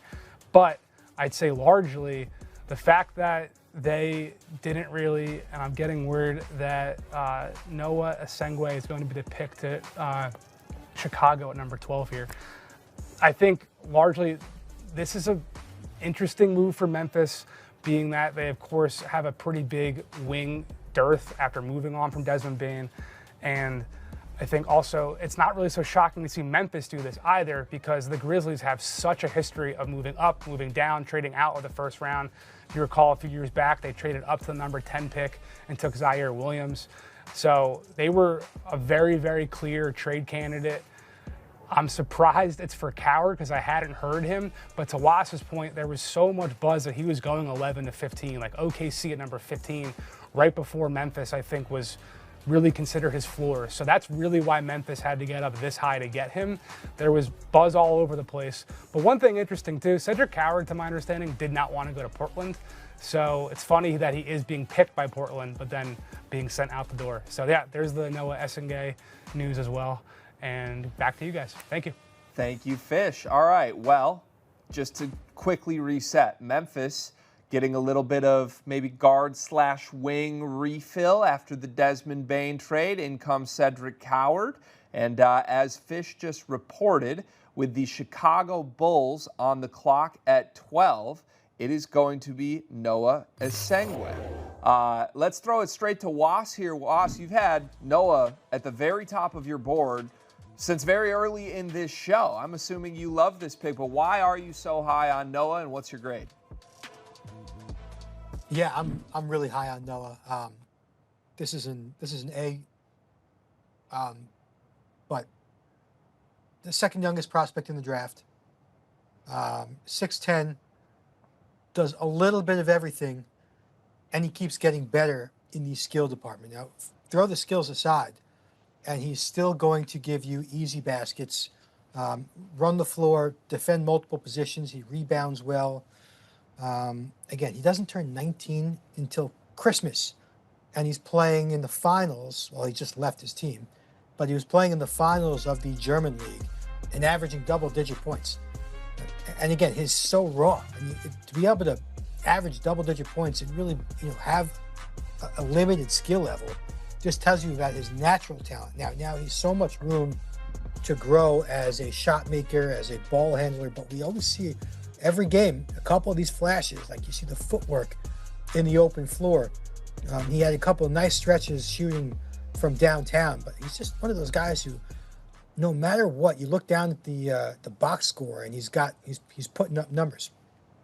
This is an A grade for me. He was the best prospect on the board. He's got a lot of upside. And I look at Chicago, and they need high upside guys. They've been kind of stuck in the middle of nowhere for a long time. I'm glad they didn't go with like an older guy to try and get them over the hump quicker. They got to think long term here. And I think Noah has the highest upside on the board. And again, I had top 5 on my individual board, but a very interesting player. I think you're just going to have a little bit of patience with his development. So a guy who's 6'10", just scratching the surface, as you pointed out, Was, but obviously that high ceiling is enticing to many NBA teams. What is a player comp that you would give for Noah? He reminds me a lot of Pascal Siakam, particularly when he first came into the league. I remember Siakam at the NBA Combine, and he was just beating guys down the floor, playing harder than everyone else, using his physical tools, optimizing every little inch of length and height, and every little burst of athleticism. But over the course of Siakam's career, of course, he became a guy you can give the ball to and say, get me a bucket. He became a shooter. He became a post player, a guy who could separate into pull-ups, into fallaways. And I think we've seen flashes of that with Noah, who has, I think, a similar body type. Of course, I think it's, going to take a couple years for Noah to reach a player like Siakam, but that is the optimal outcome, and I think that he has the right tools and skill set to reach it. Was, you mentioned it briefly, but it was a storyline this week with Noah that he opted to leave his team during the German finals to be at the NBA draft and to shake Adam Silver's hand. Was that a mistake? Do you care about that? Some people were up in arms about it. Some people were not. Where do you stand? This is the silliest. I can't believe how many people were upset over this. The world is just angry. The kid's about to get drafted. And listen, the German League finals, I guess, is important for him. But it won't be in 5 years. Nobody's going to remember it. And I just think that teams didn't really care about it, right? They're thinking long term with this kid. It's not a reflection of his character, and so this was not a big deal. He came to the draft, and his minutes, by the way, in the last couple of games were down a lot. He was playing maybe 12 minutes, 15 minutes, not really scoring much, not getting the ball much. So, maybe he'll have some regret, and we'll see his team plays tomorrow in Game 5 of the finals. But nobody's going to remember this a couple years down the road. All right, well, I'm with you, Was. If I had the opportunity to shake Adam Silver's hand, I would basically abandon all aspects of my life, to be honest with you. So, understood. Hey, I have been tipped. We have another trade. I asked for chaos, and we're getting chaos. Once again, that's Jake Fischer's music. Let's go to Fish, who's got the tweet right here. New Orleans is trading up to number 13 to take Derek Queen. It's a fat boy summer. I mean, look, the Husky man always wins. He truly does. I love this fit. Derek Queen and Jeremiah Fears on the same team, and Jordan Poole. Am I a Pelican, Greg? Yeah, we're going to need some Pelicans here. I might need a jersey sent to me immediately to wear on this show right now. Honestly, Cart, you know what this is? This is Troy Weaver. This is Troy Weaver doing all the things that we love in New Orleans right now. Okay, New Orleans to 13. Let's throw it to Jake. Jake, what's happening here? This is Troy Weaver, or at least that's kind of the word I've gotten all week, that Troy Weaver, the new senior vice president of player personnel, whatever his title is, the number 2 behind Joe Dumars in New Orleans, who is regarded as one of the top talent evaluators, scouts in the league, even though his Pistons tenure running that show didn't exactly work out so well, but the word was really strong. I'd say starting around Monday night, Tuesday morning, that New Orleans was even considering taking Derek Queen as high as number 7. So the fact that he was still here on the board, I think makes a ton of sense. The second word was out that the Pelicans were trading with the Hawks, it seemed pretty clear that this was their guy. I think the Pelicans would have taken any of Queen, Malawach, or Fears at 7 if the board only had one of those guys left and been really, really happy.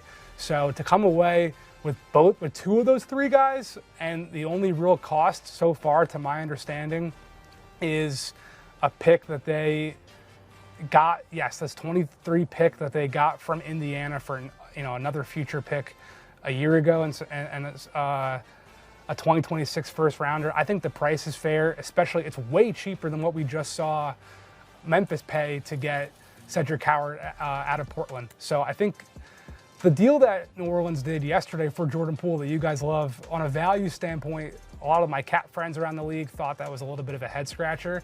Maybe that pendulum is swinging back towards neutral with this new front office. But yeah, so far I think all the draft heads are going to be pretty.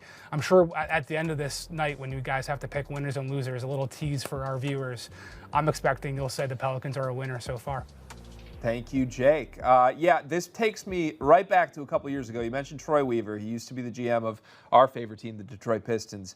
This was a move that we saw him pull in the past. He traded up into the teens to select Jalen Duren, and ultimately that's become a developmental piece that has helped the Pistons turn the corner past Troy Weaver's tenure. Maybe we could see this work out in the long run as we start to see a Jeremiah Fears, Derek Queen, maybe Zion Williamson's still there, who knows, Jordan Poole core come together in New Orleans. Let's throw it back to Was here. Was, give us the breakdown. What's the grade for Derek Queen at 13? Yeah, I like this pick. Queen, I've gone back and forth on Queen from going back to high school. But I like this pick, particularly because it's the second pick and you can afford to take a little bit of a gamble. I'm giving this an A. I really like this pick. It gives New Orleans another option you can feed in the half court. Like a play like we just saw right there. His ball handling, the ability to face up like that, that big shot in the NCAA tournament, I did not see that at Montverde Academy.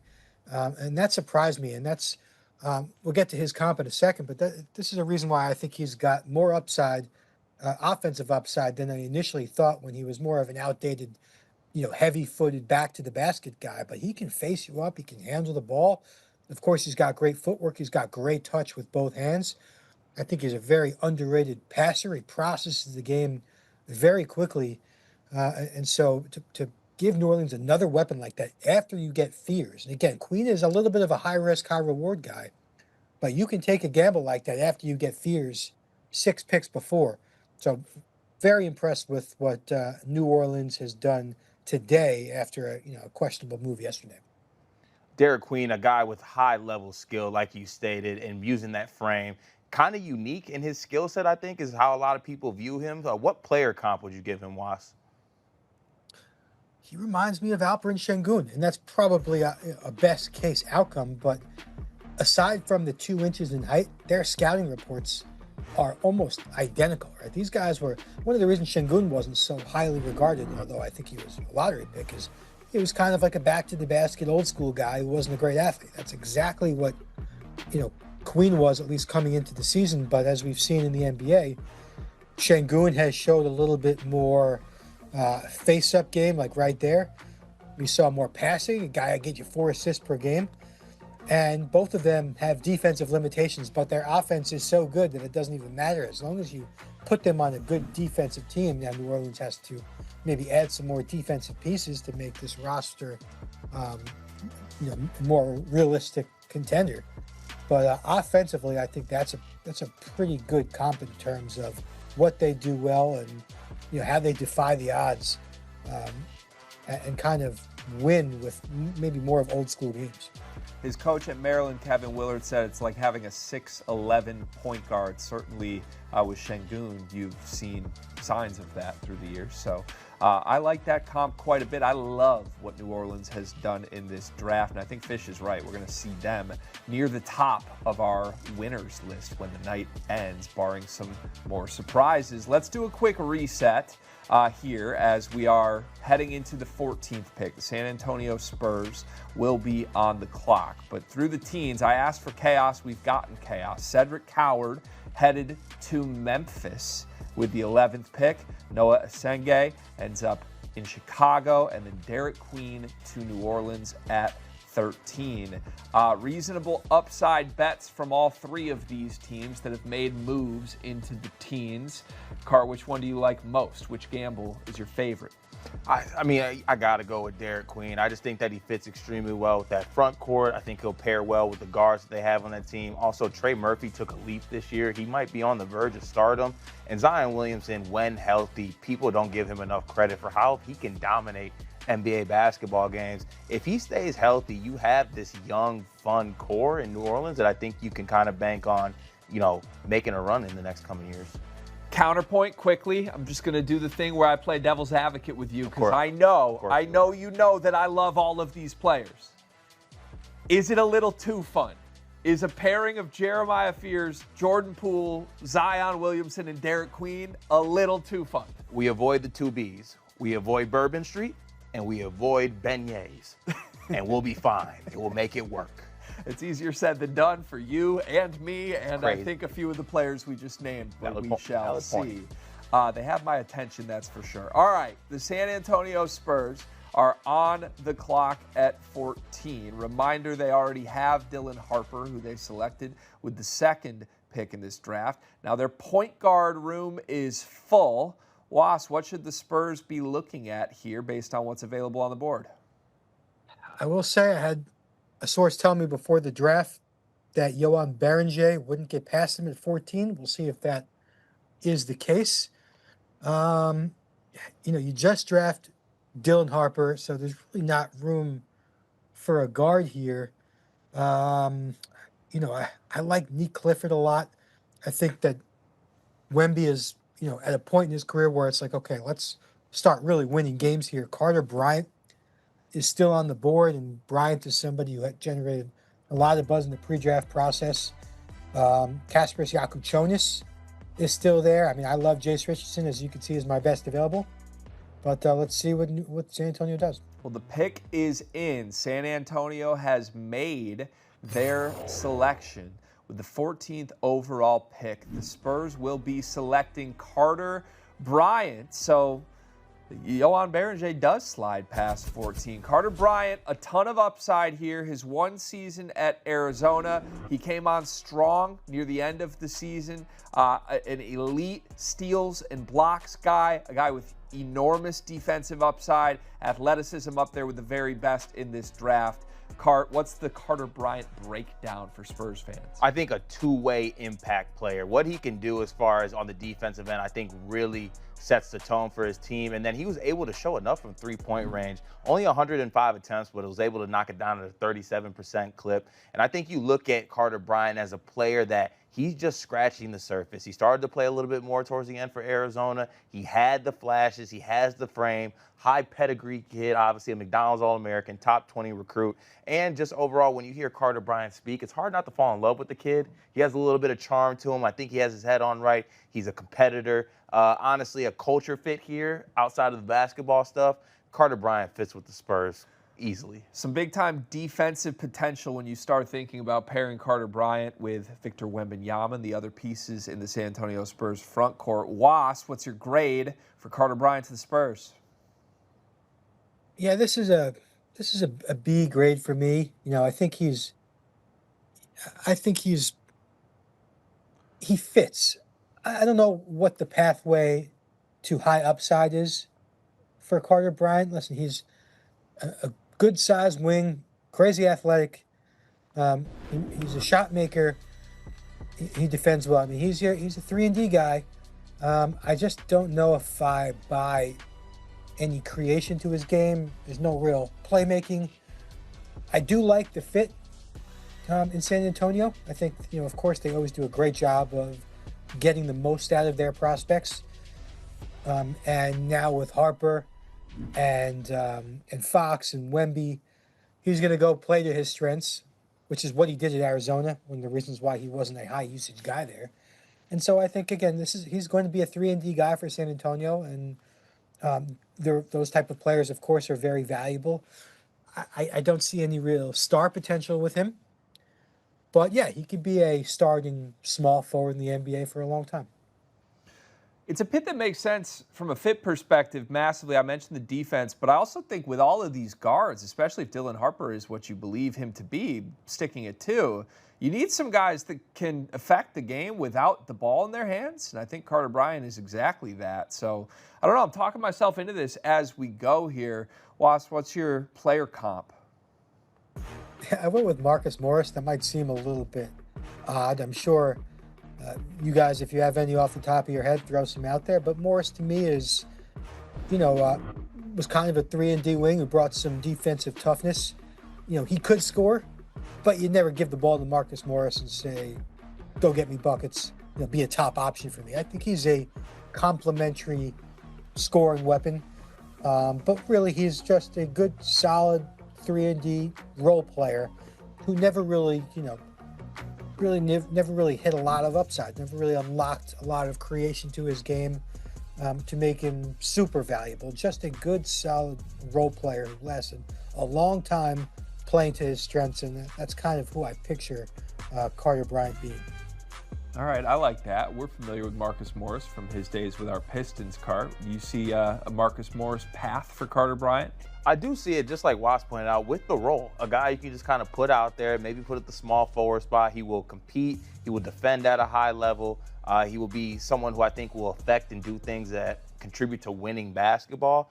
The question is how is it going to line up? Because at a certain point, potential can only take you so far. This is a kid who averaged just under 7 points a game and 4 rebounds, and for a team where he only played 19 minutes, and there was some times towards the end of Arizona's season where he got a bigger opportunity and he got that higher usage, and you were able to see maybe why Coach Lloyd at Arizona was just a bit hesitant about giving Carter Bryant that bigger usage role. It is interesting to think about, if we're looking after 3-and-D wings, there are some guys we haven't mentioned yet that could have been the pick. You could have gone Nick Clifford, could have gone Liam McNeely potentially. You could have even gone to a Will Riley, guys that I think may have, a little more offensive readiness here. But again, I sort of see the vision defensively with Carter. This is what I feel like we'll look back on in a couple years, and either he's going to hit his full potential and the Spurs will look like geniuses, or we may look back wondering how did Carter Bryant go 14th in a draft where there are some pretty nice pieces in the top 20 of the best available here. Speaking of best available, let's go back to Wasserman's big board here. You've got Jace Richardson at the top, Kasparis Yakashonis, another guy. We talked through Yegor Demon's strengths. Kasparis can do a lot of what Yegor Demon did, and he's starting to fall here. A whole lot of guards at the top of your big board here, Was. Are we about to see a run of guards in the next few picks, you think? I don't know. I think Baron J is going to be the pick for Oklahoma City.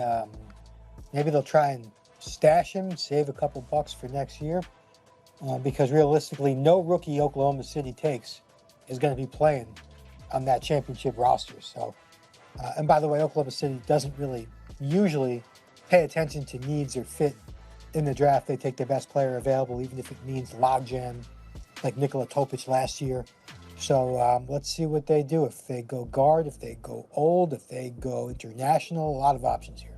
Yeah, certainly a ton. Cart, let's put you back in GM shoes for Oklahoma City. What would you do here at 15?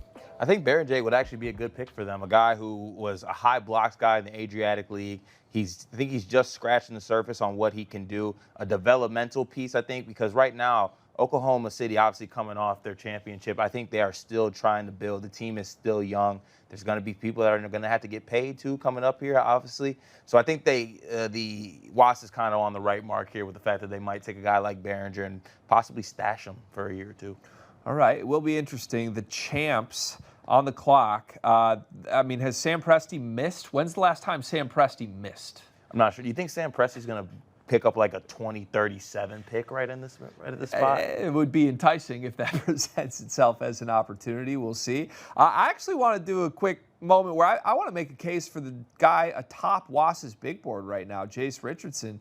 Wass, I've been thinking I've been high on Jace for a while as he's fallen according to consensus mock drafts over the last couple of weeks. It's great. It's heartwarming to see that you're still holding strong aboard the Jace Richardson bandwagon with me.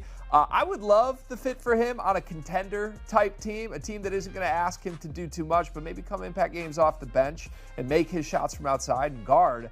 I don't know that Oklahoma City has a need for him or anyone right now, but seeing him at number one on your big board and seeing the champs on the clock has me intrigued at a potential pairing there. But can you talk me through why you have Jace so high here, which is kind of anti-consensus from what I've been hearing lately?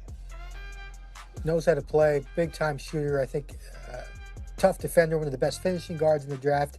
And everybody jumped off the wagon when they saw he was just under 6'1" in socks. I think people are overblowing that measurement. All right. Okay, the pick is in from Oklahoma City. Let's see what the champs will do at 15. The Thunder have selected Thomas Sorber at 15. Okay, Thomas Sorber, yet another front court player here. A center from Georgetown who has tremendous upside. There's tantalizing defensive stuff with Sorber, a guy that can be a lob threat finisher, a guy who I think is still just scratching the surface of what he could be offensively. I know you're a big Sorber fan. You're a big fan of his before he even got to Georgetown.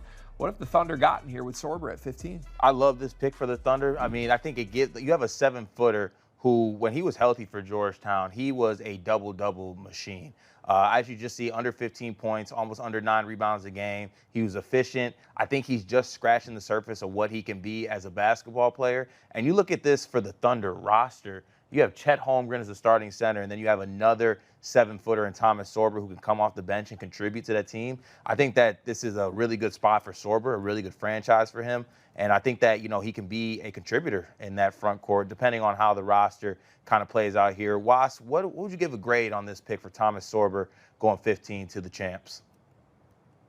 I think I give Sorber at 15 to Oklahoma City a B. This is again, I think he's going to be a nice role player in the NBA. Nothing too exciting about his game. I do think there's probably a pathway to some backup center minutes in Oklahoma City. I usually just basically trust whoever they pick. 7'6" wingspan. He's very good in that low post area. Big time finisher. I think the defensive playmaking was a huge plus and probably a big reason why they took him. Passing is a very underrated aspect of his game. He averaged over 2 assists per game this year, and somebody you could put at the top of the key and just find cutters and find shooters and run offense through him there. At 6'9" in socks, I think, he doesn't have your ideal size for a guy who can only play center, is probably not going to be a power forward. He didn't shoot the ball particularly well, despite the fact that he took a decent amount of jumpers. He clearly had confidence in his shot, but I think he's going to be more of kind of like a defensive specialist who gives you some offensive rebounds, some easy buckets, and makes a couple nice passes per game. I can't see like a go-to option in your offense, though.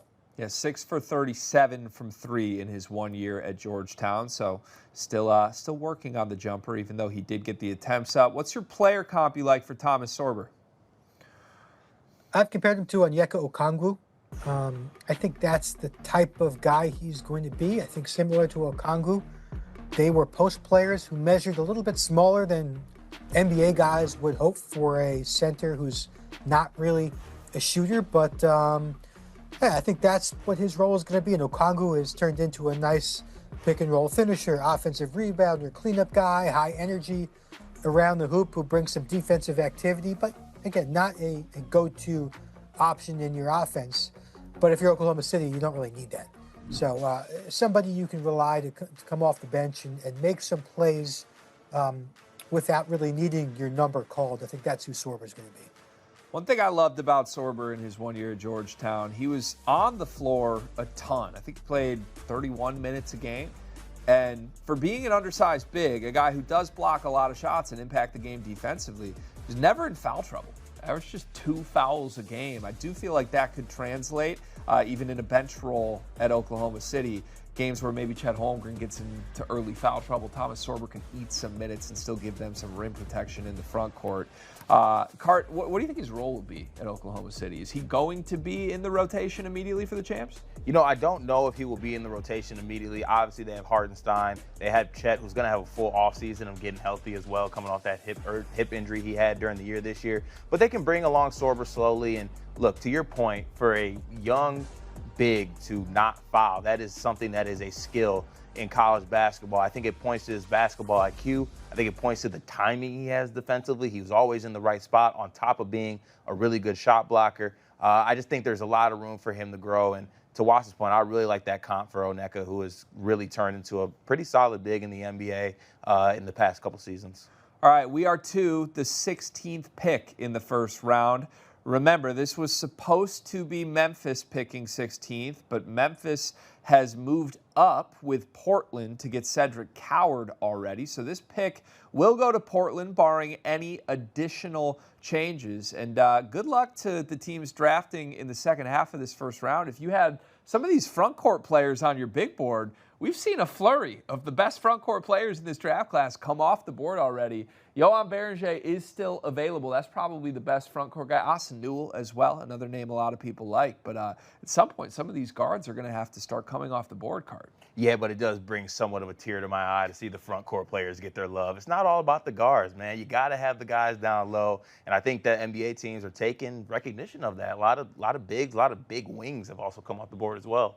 All right, so earlier in the show, we were discussing Portland's roster, and I like the way Fish laid it out, that they have a lot of B pluses, B options. Why not swing for the fences? And that's what Portland has just done. 7-footer Hansen Yang has been selected with the 16th overall pick.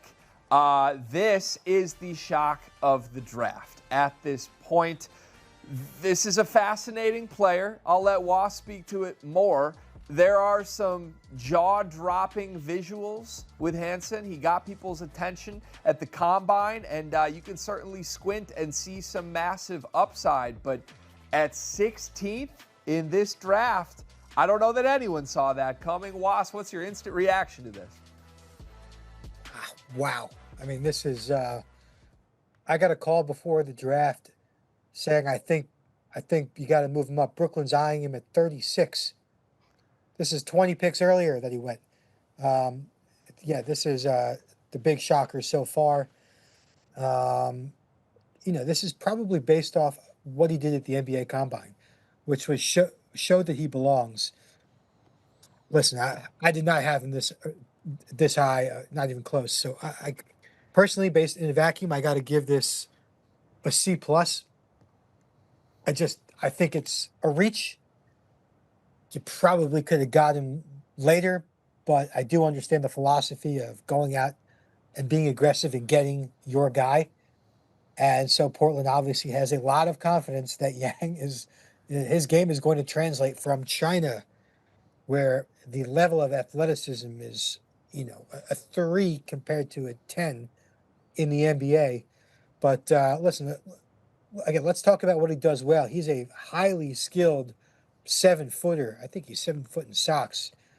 So even taller in shoes. And he plays a lot of different spots on the floor. He's got a great little post game. He's a very good passer. He made almost 23s this year in China. I mean, I don't think the skill part of it was the question. It was whether he can execute that skill against a different caliber of athlete and human being. And some of these NBA centers that we have are just so different from what they had in China. But obviously Portland is confident that it will translate. But this is we thought Cedric Coward was risk reward. This is the biggest boomer bust pick I can remember. this is like Thon Maker going 10. Or Papagiannis, remember when 13. This is a shocker to me, but skill has translated pretty well, and athleticism has kind of been a little bit overblown over the last handful of years. So maybe they know something I don't, and I know the guys in Portland are very smart. So we'll see what happens. But this is a fun pick. The Blazers have suddenly moved up my league pass rankings. I can't wait to see what he looks like on the floor. Also, wait, if he's going to Portland, didn't they take Klingham and they have Ayton? I mean, I don't know when he's going to play unless I'm missing something here. But this is a wild pick for a lot of different reasons. Yeah, it's baffling, especially when you start to name the names that are on the depth chart at center for Portland. So maybe this is just completely developmental and they're planning to wait a couple years here. I don't know. If I'm Donovan Clingan watching this happen, I'm like, fellas, what? What is going on here? I thought I was the center of the future. Was, what's your player comp here for Yang? I used Andrew Bogut, like an older version. Listen, it's hard to find a player comp. I could also use like a very poor man's version of Marc Gasol. I think I've thrown out there in the past. Just not great athletes, but they're able to, execute around the basket with different variety of craft and strength. But this is. I'm kind of speechless here. I certainly didn't think we'd be talking about player comps for Hanson Yang on the first day of the draft. But yeah, he's fun to watch. Go back and watch his highlights in China. And of course, he's playing against a different level of competition. But he's got a very interesting skill set for a guy his size. Just again, the question is, will he be able to execute with the way he moves? He did show at the NBA Combine that he looked like he belonged, and clearly the Blazers bought into what they saw that day. Yeah, a lot of intrigue with Yang for sure. I second your notion that you should go watch some highlights if you are unfamiliar. All right, earlier tonight, Taylor Rooks was able to catch up with #1 overall pick Cooper Flagg. Let's go hear what she was able to get from Cooper. Cooper Flagg, #1 after months of anticipation, #1 overall pick. What is hitting you the hardest in this moment? I think it's just the emotion of this night. There's so much anticipation, so much build-up, and I think just being in this moment, seeing my mom cry, hugging my family, talking to my brother, it's just a surreal moment that you see so many people go through it each year, and it's crazy. As you watch the emotions on your mom's face, what emotions did it bring out of you? It brought a lot of emotions out. It made me want to cry, but I moved on quick, got some of my other brothers, dabbed them up, so I came back to reality and I didn't cry. But I mean, my mom means everything to me. She's my biggest supporter, my biggest fan, and my biggest helper, so she just does a lot for me. That's beautiful, and you are going to such a great situation in Dallas. You're not even being asked to carry a rebuilding team. You're going to a team with real finals experience, a lot of talent. What do you think about the situation you're stepping into? I mean, I think it's incredible. I feel really blessed for the opportunity. I mean, like you said, it's not normal to be in this situation and be able to go to somewhere like this. So I feel really blessed for that, and I'm just really excited to be a sponge. I'm going to try and learn as much as I can, be surrounded by a ton of, vets, great players, legends. So, I'm really excited to just get down there and start learning. And what a defensive duo. You and AD, how will you compliment him on that end of the floor? I'm going to do whatever I can, whatever coach needs me to do. AD is amazing. He's a great player. He does so much to impact winning. So I'm just going to go in and try and compliment him as best I can. Card, I can't get over Cooper Flagg's new beard. I mean, I'm watching a totally different kid with a beard. Yeah, also, shout out to New Era. That hat was fantastic. Coop's going to be so good. He's so ready. He's got it all. Yeah, he's going to be a sponge. Well, anytime you hear the #1 pick talking about, I'm going to be a sponge, I just want to go learn. You got a good one. So, all right. I am still, my head is spinning from the Hanson Yeah, are we Yang supposed pick. to move on from that? I got to be honest. Can we end the show? What? They just took Hanson Yang 16th. I don't know what we're supposed to do with that. All right, regrouping here. Midway through the first round, Minnesota is on the clock at 17. As I keep mentioning, there's a bunch of great guards that are available right now. Kasparis Yakashonis, Jace Richardson, Walter Clayton, Nolan Traore, Nick Clifford, Liam McNeely, all at the top of Wass's big board right now. Still some intriguing front court options as well. And there we have it. The pick is in. Let's see who Minnesota's going to go with. There it is. Another front court guy. Johan Berenger is the pick for the Wolves at 17. A guy that some people thought would go in the lottery. He's fallen to Minnesota, but I think this is pretty good value based on many people's pre-draft expectations. We got Wass with a tweet up right now about some production from Berenger. I know you love this pick, or at least I think you love this pick. Wass, what are you going to grade it? Yeah, this is a B+. Big time athlete. Like, everything about what he does translates. Now, there's obviously limitations to his game. He's not going to give you a lot of scoring or creativity or passing. But you put him in a place like Minnesota where he's going to be a backup center, and his job is to just come in and run the floor and give you easy baskets and defend. I mean, I don't see how in 15, 20 minutes a game he can't do that right away.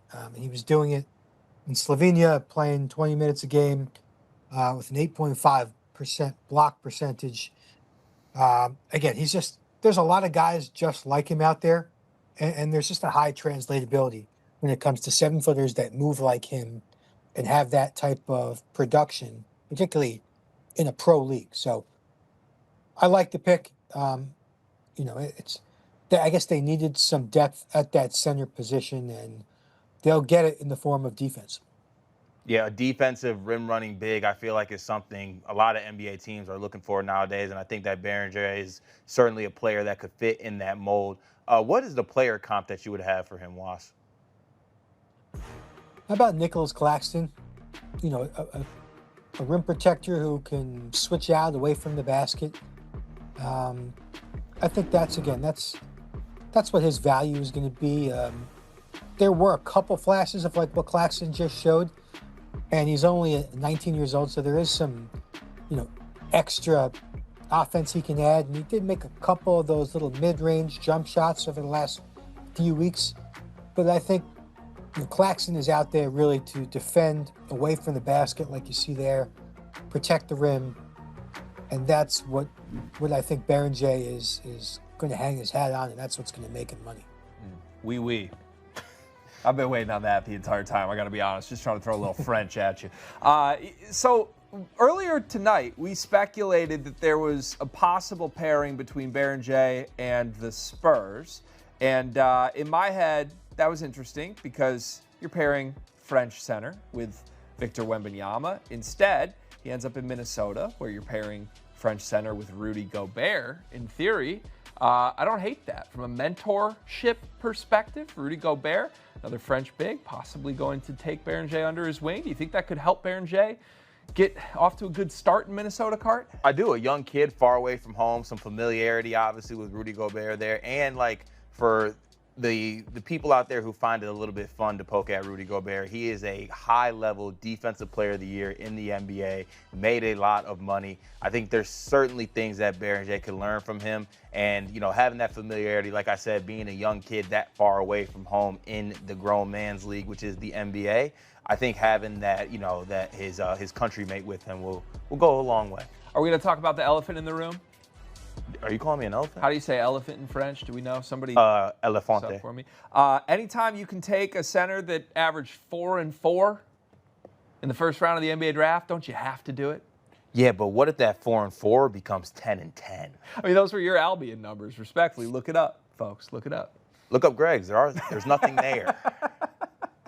I'm just saying. I'm intrigued. Look, with the international prospects, obviously we're seeing more and more of these guys come to America. And I think a lot of them actually helped their draft stock quite a bit by having productive seasons in college basketball this year. Certainly it's not a prerequisite to coming to the NBA and being a very high quality player. But I don't know. It is just one of those things. If you are unable to demonstrate some level of serious production wherever you are primarily playing basketball, I look at you a little bit sideways. And that's hard for me to get over with Berger. I like the tape. I've seen it. And then I just see that 4-4 screaming at me. And it's like, really? Well, you asked what he did at a college level, right? Sure. When he was playing in the youth tournaments, the U19s and those tournaments, he was a productive player, averaged 10 and 5 in there. So there was some productivity at maybe a lower level. He's playing in a very high level league. Right. I think, come on, give him a little bit of a break here. You're right. It's hard for me, okay? You're being It is mean. what it is. You're being I'm mean. sorry. All right, let's move on. We've got the Washington Wizards on the clock now at 18. And I just keep saying, at some point, guards have to come off the board, and teams keep laughing in my face and drafting front court players. I don't know what's going to happen anymore. Maybe it's time for more chaos. I think it's time for some of these guards to come off the board. Looking at Washington's big board, Jace Richardson is just absolutely staring me in the face. And I think that's somebody that would be good for the Wizards. He's highly productive. I don't care if he's 6 foot in socks. Also, Was, do you play basketball in shoes? I want to make sure that's a thing. I need those lifts to make me a little bit taller than 5'6". You play in shoes. That's the way basketball is played. I just think that Washington is in a spot where they could get some really good value at this spot looking at Washington's big board. Yeah, if you are a team that wanted a guard, there are some pretty good guards falling later than I think may have been expected. We shall see. Or you can just go with Asanul and keep the front court players rolling right now. Was, what should Washington do here, or do you know what Washington will do?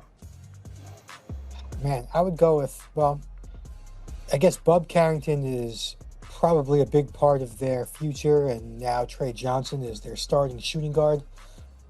Yeah, Asa Newell would make a lot of sense here. Who else we got? Of course, I like Jace. I doubt they would take him now with Bub and with Trey.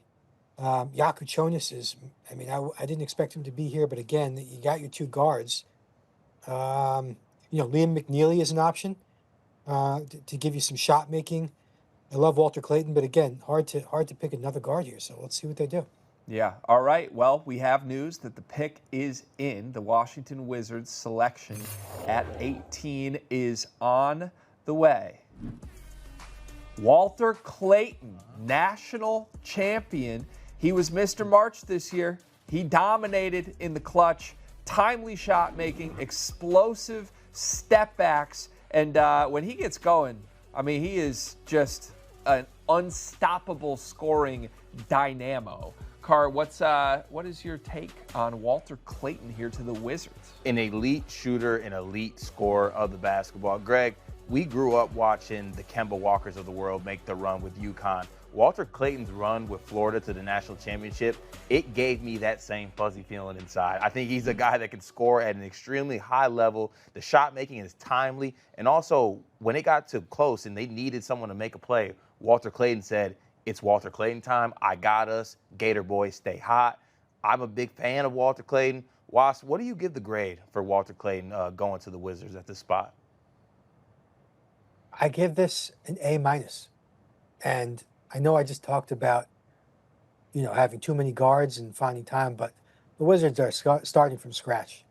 You got to go best player available again. Collect these assets, and then you worry about how to sort them out later on. And so Clayton was up there with one of my best prospects available, but he's going to give them a level of toughness that I think the roster lacks. I forgot they got McCollum too now, a perfect guy for Clayton to learn from. But, man, he is one of the best shot makers, an outstanding shot maker. So tough. He wants the ball in late game situations. He's got some other guards who could do a little bit of playmaking for him with CJ and with Bub. And I think he's, a scorer at heart. But, man, I love his toughness and his ability to kind of play off the ball, too. He's a very good spot-up and movement shooter. And, not an 18-year-old kid who's going to need 5 years to get where he needs to be. I think Clayton plays or should be able to play right away, of course, coming off that national championship and long college career. I'm trying to put myself in a Wizards fan's shoes, and respectfully to any of the players currently on the Washington Wizards roster, I don't know that there's much excitement with some of them. coming into draft night, that is. You just added Trey Johnson and Walter Clayton in the same draft. I mean, just as a starting point, that is going to get your fans excited. You've got two guys who are just electric scorers, and watching them grow as a pairing could potentially be both extremely dynamic and extremely fun. And on that note, this pick's going to get traded. So forget everything I just said. Apparently, Walter Clayton may not be going to Washington. We'll have more for you on this in just a moment. But chaos, the NBA draft, you got to love it. I know we asked for chaos, but is there such thing as too much? I mean, right when I talk myself into good things for the Wizards, the universe just hits me in the face and says, no, no, no. Okay, here we have it. Shout out to Fish. The Fishbowl Rock in Utah is sending 21, 43, and 2 future second-round picks to Washington for Walter Clayton. Okay, Walter Clayton to the Utah Jazz. Does this change any of your Walter Clayton responses here? Do you like the fit in Utah card? I still think that they do need some guards that can bring a little bit of scoring pop. Obviously, they had guards like Colin Sexton, Jordan Clarkson on the team last season.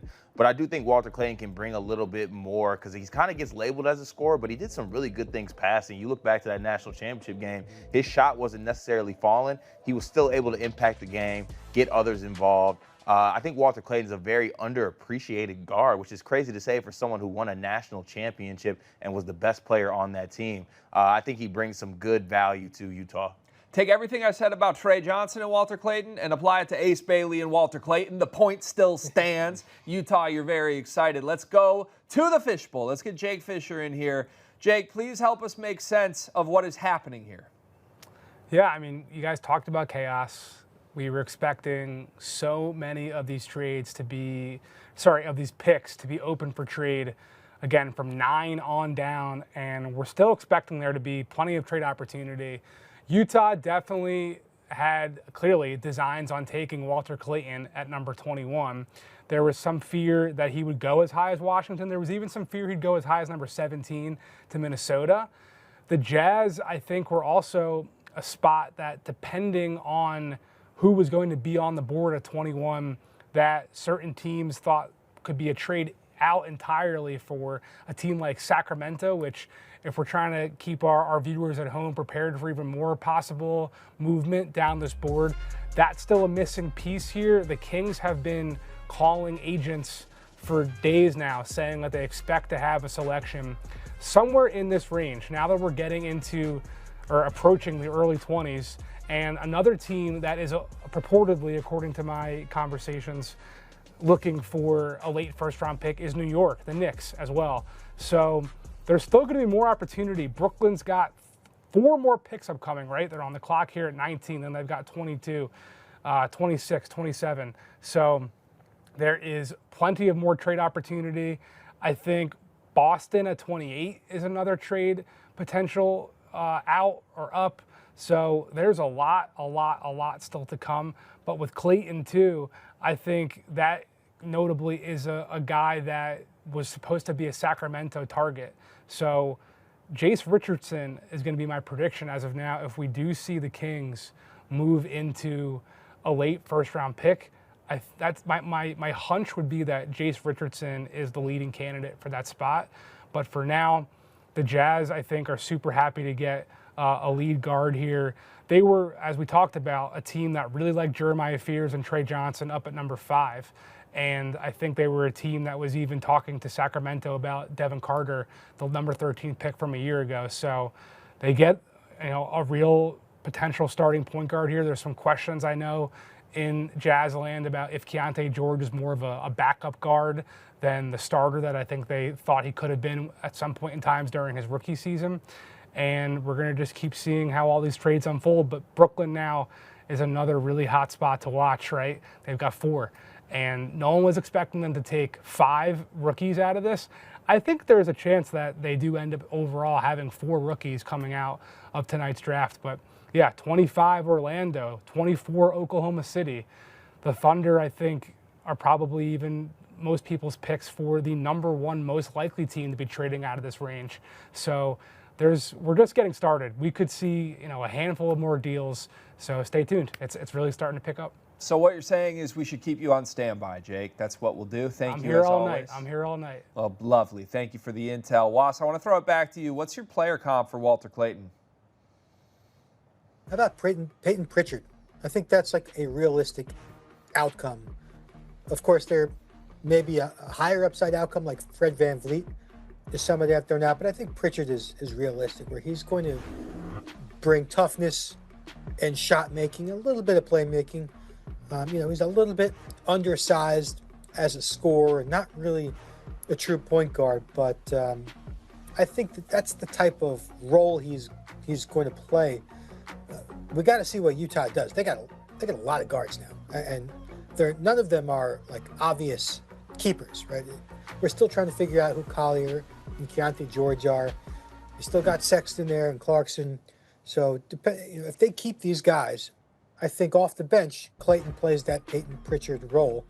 But if they start making deals and start clearing out space to give Clayton an opportunity to start or be more of a high usage guy, then of course there is a chance that the on-ball rep development allows him to become more of a Fred VanVleet type of point guard.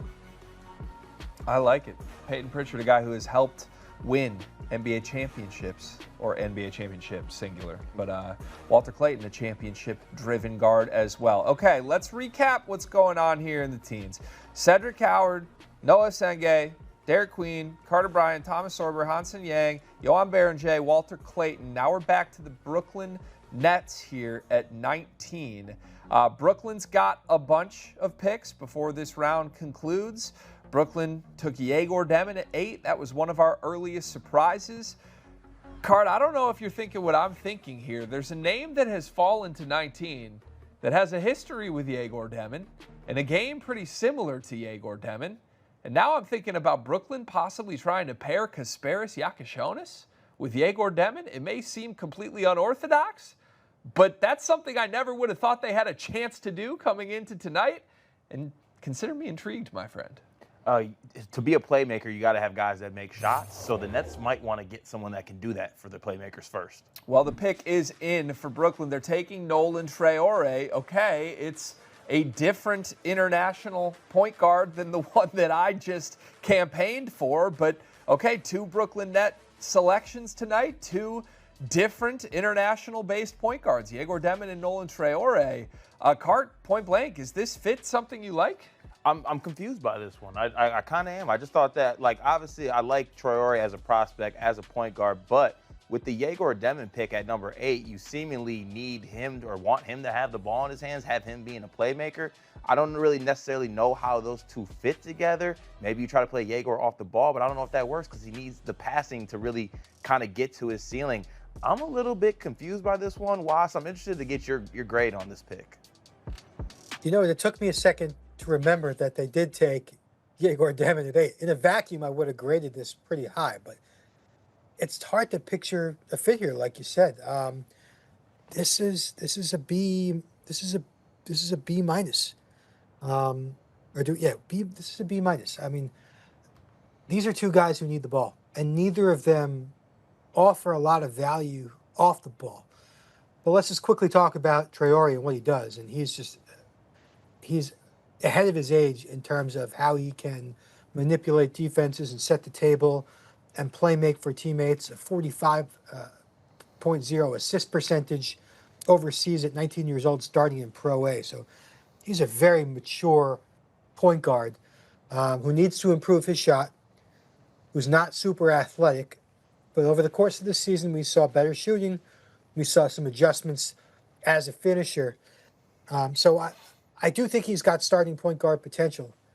Again, the fit with Demon on paper makes no sense. No, I understand the idea of it doesn't hurt to have 2 playmakers on the floor, 2 ball handlers, but neither of them really have the skill set to play off the ball. And defensively, I worry about both of them. So this is not my favorite pick, despite the fact that I like Traore. And I would love to hear the explanation. And, I guess I always say best player available, worry about fit later. But there's a couple of situations where you really have to pay attention to fit if you think it's going to stunt the player's development. And I think this is one of those situations. So let's see if he sticks here. And B, I want to hear the explanation behind pairing Demon and Traore. Yeah, maybe a sign of more chaos to come, but you're right. If you believed that Yegor Demon was a centerpiece to build around, this is not exactly the most straightforward piece to put around him and help him. So what is your player comp for Traore? Because I agree with you. I really liked him. Coming into this past calendar year, I think a lot of us would have thought maybe he goes in the lottery, maybe even in the top 10. Didn't have the greatest last 12 months, but still a guy with a lot of upside. What's your player comp?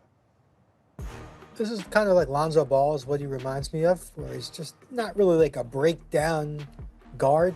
He's got great vision, plays at his own little pace. He's not crazy explosive. He's not really a great scorer. I think the hope for Traore is that he becomes the same level of shooter that Lonzo Ball was in his prime. But yeah, again, I mean, this is just like a good piece to have. But I don't see a ton of upside there. And now I think he's really going to have to transition to be more of a Lonzo Ball and become more a little bit of a combo who can spot up. More Brooklyn picks to come before the first round ends, and we'll see what other surprises they have in store for us. And now I'm hearing we have the Miami Heat's pick at 20 in, so we will find out in just a moment. Oh, no, we do not. Never mind. A lot of things are moving. It's a fluid situation here, Cart. Miami on the clock at 20 here. Let's reset the board. Looking at Wass's big board right now. Jace Richardson, Kasparis Yakushonis, Nick Clifford, Liam McNeely, Hason Newell still here. Cart, any names jump out at you as a good potential fit for Miami? I think Miami, they have Hero, they have Bam Adebayo, but I think they're looking for who that third person is going to be. They had Wiggins in the trade last year. Obviously, Jimmy Butler's not on the team anymore. I just think they need to add somebody else who can provide some scoring, some playmaking. I don't know. Maybe Jace Richardson maybe goes off the board. Come on, man. I know Wass wants to see him drafted. It's got to be time here soon. I mean, Fish told us it's Sacramento at some point. They're trying to get up and get him. That's got to make you feel warm and fuzzy, right? I'm getting antsy. You are a very antsy guy. Yakushonis falling into the 20s. Does that sit right with you after all we saw from him at Illinois this year? It's interesting to see, especially given the amount of point guards that have come off the board. I think that Kasparis numbers speak for themselves. I think he was productive, and in the Big Ten, he really made an impact. It is interesting to still see him on the board, given the point guards that have gone off the board. And there you have it. Great segue. The Miami Heat have taken Kasparis Yakushonis. This is a kid that we are very familiar with, Carter and I. We watched him a ton at Illinois, and man, when he's making shots from outside, he's unstoppable, but he's pretty dependent on those tough step-back jump shots. He's a guy that did get bit with the turnover bug a little bit, but hard to find a more electric pass-first point guard that can also go get you 20 points any given game. You compare him to Yegor Demon, I think they're similar caliber prospects. You just got Kasparis 12 spots lower than Brooklyn took Yegor Demon. Was, what's your grade for Kasparis to Miami? I mean, this is good value. I did not think he would slip into the 20s, and I think he fills an immediate hole for Miami. I give this a B+. Good size for the position, strong shot maker, very good passer. I think the only question with Yakushonis is the athleticism. Will he be able to create separation for himself in the half court? Is he going to be able to defend anybody? But offensively, great feel for the game, high skill level, 6'6" in shoes. He's got the shot-making versatility where he can hit the pull-ups. He loves going to a step back. He's got these mid-range fallaways. He's not explosive at the rim, but he's very clever and crafty. And so he's somebody who finds ways to compensate for those athletic limitations. I think Miami is a very, very favorable landing spot for him, and somebody, I wouldn't be surprised if he's the starting point guard next year. Really good passing chops from Kasparis. Also some big game moment stuff. Saw a lot of Big Ten games last year where it got down to winning time. Kasparis was taking that step back three, and a lot of times it was going in. What is the good pro comp you have for Yakushonis, Was? Yeah, I've had a tough time finding one, but I'm going with Kobe White here in terms of like what types of players are going to be and where Yakachoni's ceiling is. White is, a big-time scorer, a really good player. I think he falls short of all-star caliber player, but like you see here, he could score from 3 levels. He's got good size for the position. He could play point guard and set the table, but he could also really take over, again, with his creativity and with his shot making. So these are combo guards with similar measurements, similar strengths and weaknesses. White, not a great athlete either, but very clever player. And so I think that's kind of like, if you think of a best case outcome, you think of a guy like Kobe White.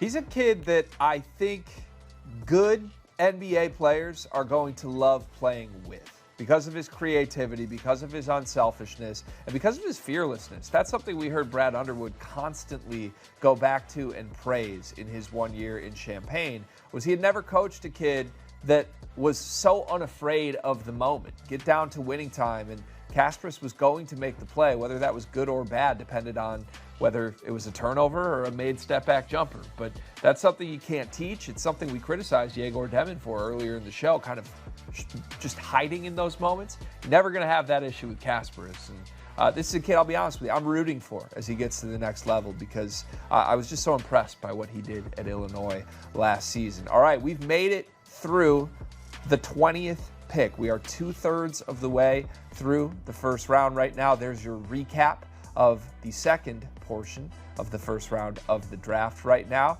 Cart, quickly, which one of these 10 picks here, 11 to 20, stands out the most as a pick that you really loved? Obviously, I already brought up why I love Derek Queen to the Pelicans, but honestly, the pick that just happened with Yakachionis, I think that pairing him with Tyler Hero was able to do some playmaking things last season that I think Kasparas might benefit for. Playing next to Boswell at Illinois, some of his best moments was where he was able to play off ball a little bit and spot up and shoot instead of taking those step-back threes that he did make at a pretty high clip, but also is a tougher shot. I kind of like how those two compare together. I think the fit and the value and everything really works for the Heat and Kasparas at this point. I'm in love with that pick, to be honest with you. I like it as well. Was, what one jumps out to you? I mean, I love Noah, obviously, as a guy who I have near my top 5, and to get into 12.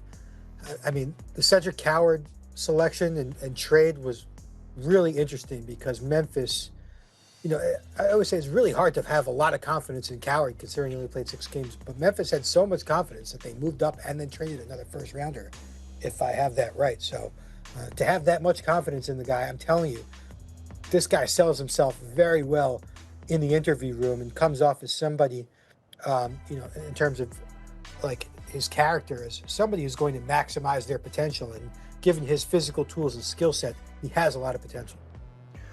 All right, good answers from both of you. I'm sticking with Derek Queen as my favorite pick from that group, for what it's worth.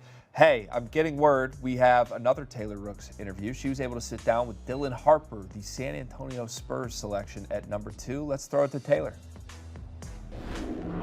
Dylan Harper, NBA player, headed to San Antonio. Just tell me the emotions you felt as you walked across that stage. Man, I almost cried. I mean, every emotion from being happy to excited, everything just kind of came in at one time.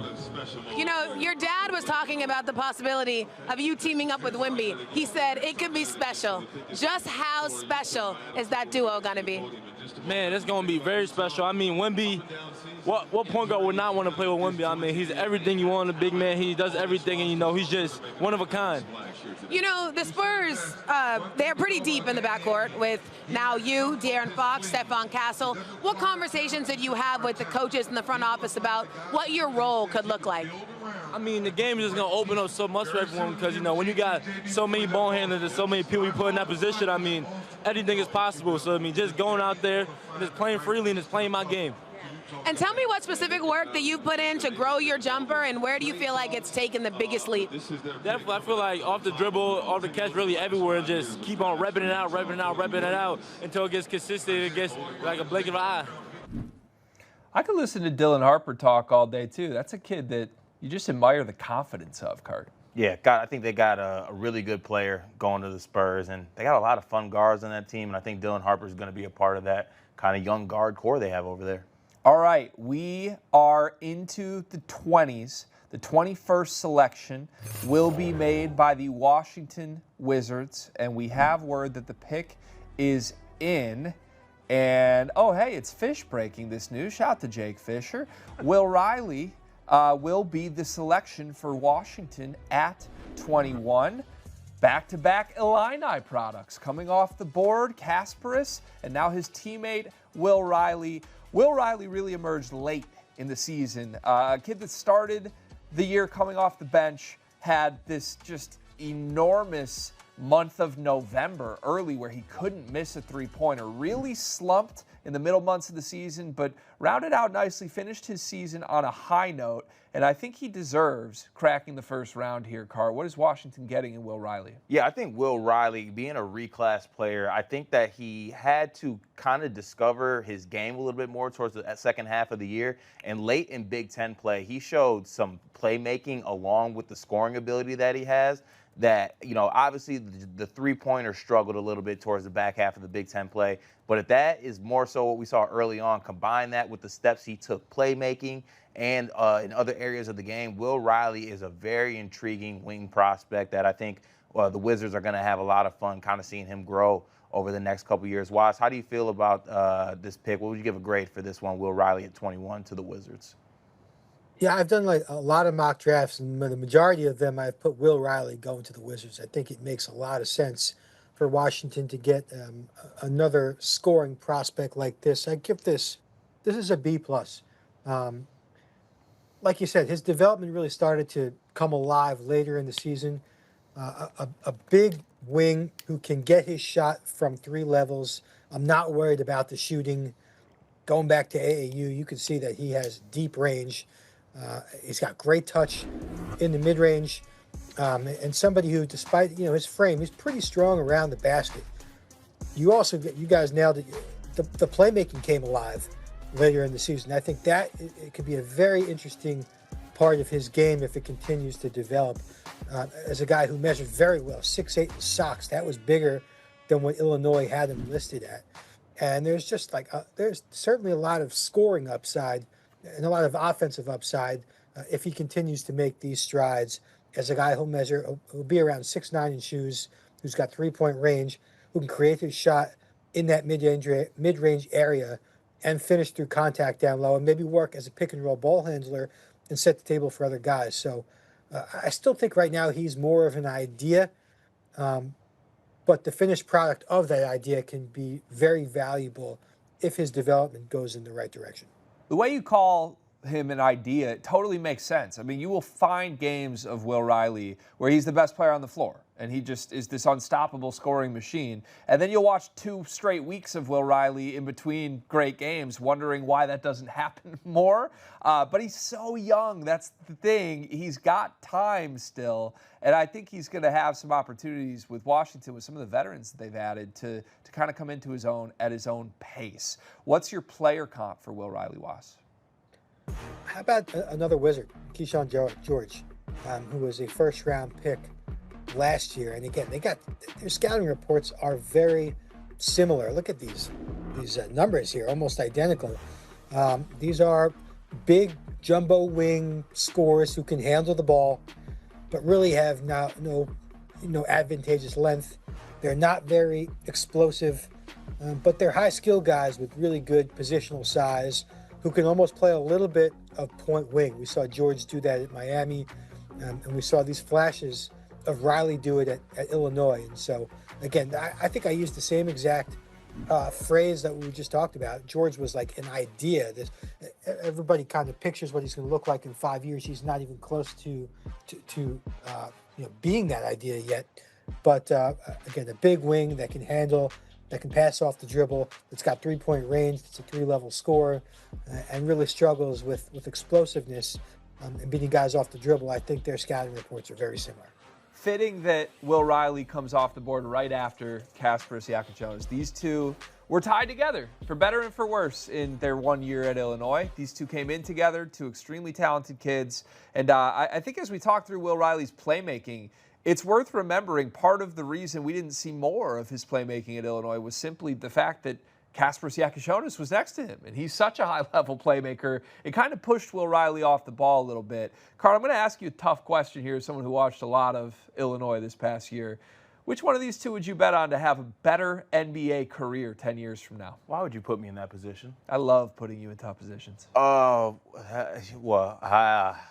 think I'd go with Will Riley. I do. I think the playmaking that I was able to see from Will Riley towards the end of the year, combine that with the fact that Wasp brought it up, this was a kid that was lighting up EYBL. He legit did not miss shots at that level. He didn't miss shots to start the year for Illinois. I think you combine that elite shooting with the playmaking, plus shout out to our good friend, strength and conditioning coach Fletch. I think he did a good job with Will Riley. I know he's a little bit slender, but he put on some weight. There's stuff to do with that frame there. He's a kid who's a late grower as well. The idea of Will Riley's ceiling, I think, is honestly just higher than Kasper's, and I think Will Riley reaches that ceiling too.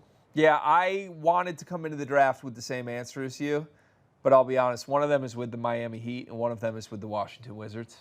The Wizards are kind of fun. They're fun, but I don't know that that's the franchise I want to bet on the investing in a player development for Will Riley for. We'll see. Yeah, I'm just saying. But fun. I hope that I'm wrong is what I'm saying. All right, to the 22nd pick.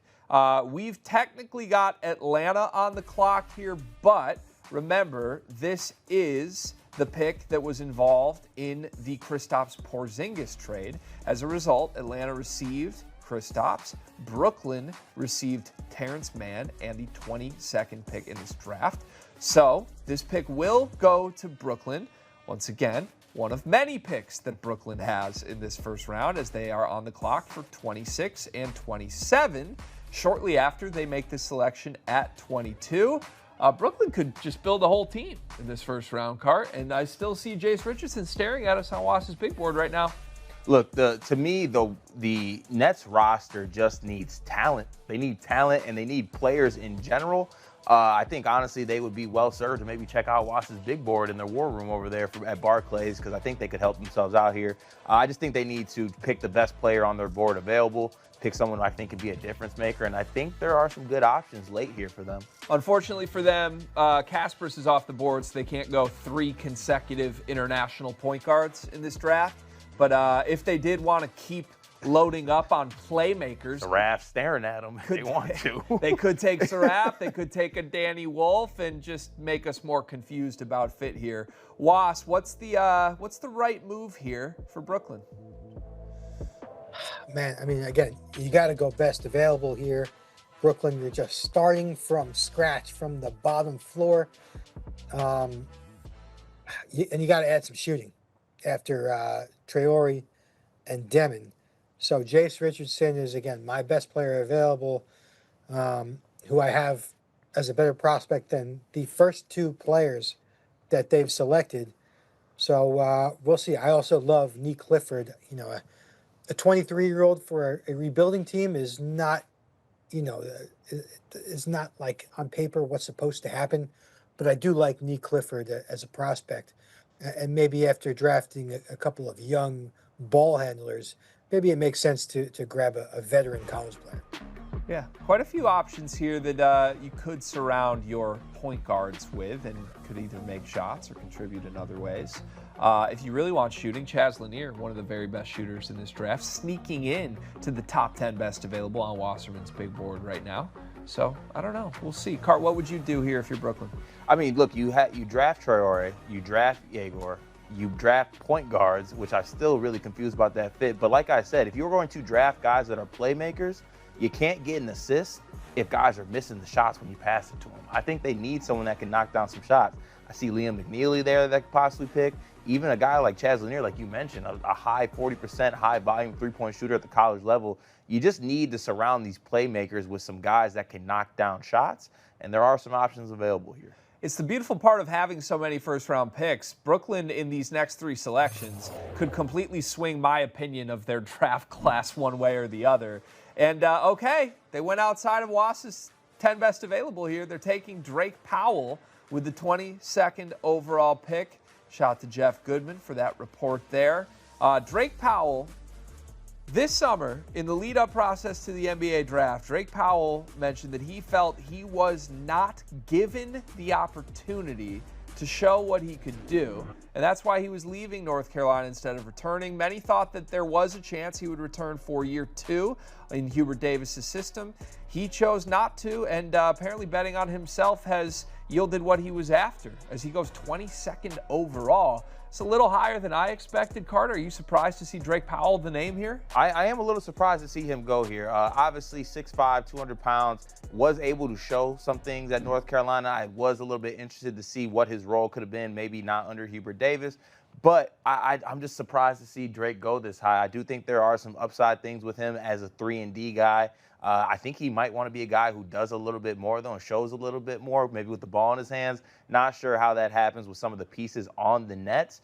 So I am a little bit surprised to see him go this high at 22. Was, what grade would you give this pick? Wow, this is a B. I had the Nets taking Drake Powell, but at 27, not 22. I thought they could have waited for him, but again, if that's the guy they wanted and didn't want to take any chances, I understand it. He's an exciting prospect in terms of his athletic ability and then the room he has to grow on the ball. He's pretty much a 3-and-D guy right now, and that's fine to add, particularly this late in the draft. I hope he does get some on-ball opportunity to create a little bit. Of course, with Trey Horry and Demon. Those guys are going to be very ball dominant. But, this late in the draft, it's hard to start nitpicking. And coming into North Carolina, I had Drake Powell as a lottery pick. I think there is a little bit more on-ball skill that was masked in college. He had a little bit of point wing ability into his game. I think there was more questions about his shot, to be honest, which he answered pretty well, around 38% from 3, mostly a spot-up guy. He's got to improve again, pulling up off the dribble. But one of the best athletes in the draft, a 7-foot wingspan, a 43-inch max vertical. So that's, those are exciting traits that he brings to the table. And now there's a little bit of guesswork in terms of how he's going to develop on the ball and how much scoring the Nets can unlock from him. You mentioned the vertical. The intangibles are obviously there with Drake Powell. That's been evident since the moment he stepped on the floor of North Carolina, even before. I'm intrigued by this. I mentioned his own comments. This is a guy who will tell you flatly he wants to have the ball in his hands. He wants to be an on-ball player. He wants to create. He wants to show what he can do. I'm curious what he's going to think of this fit in Brooklyn based on the 2 guards that they just selected previously. We'll see how they round out this class, but this has been one of the more baffling assemblies of selections tonight for me, is what Brooklyn has done here. Was, I'm throwing it back to you. What's your player comp for Drake?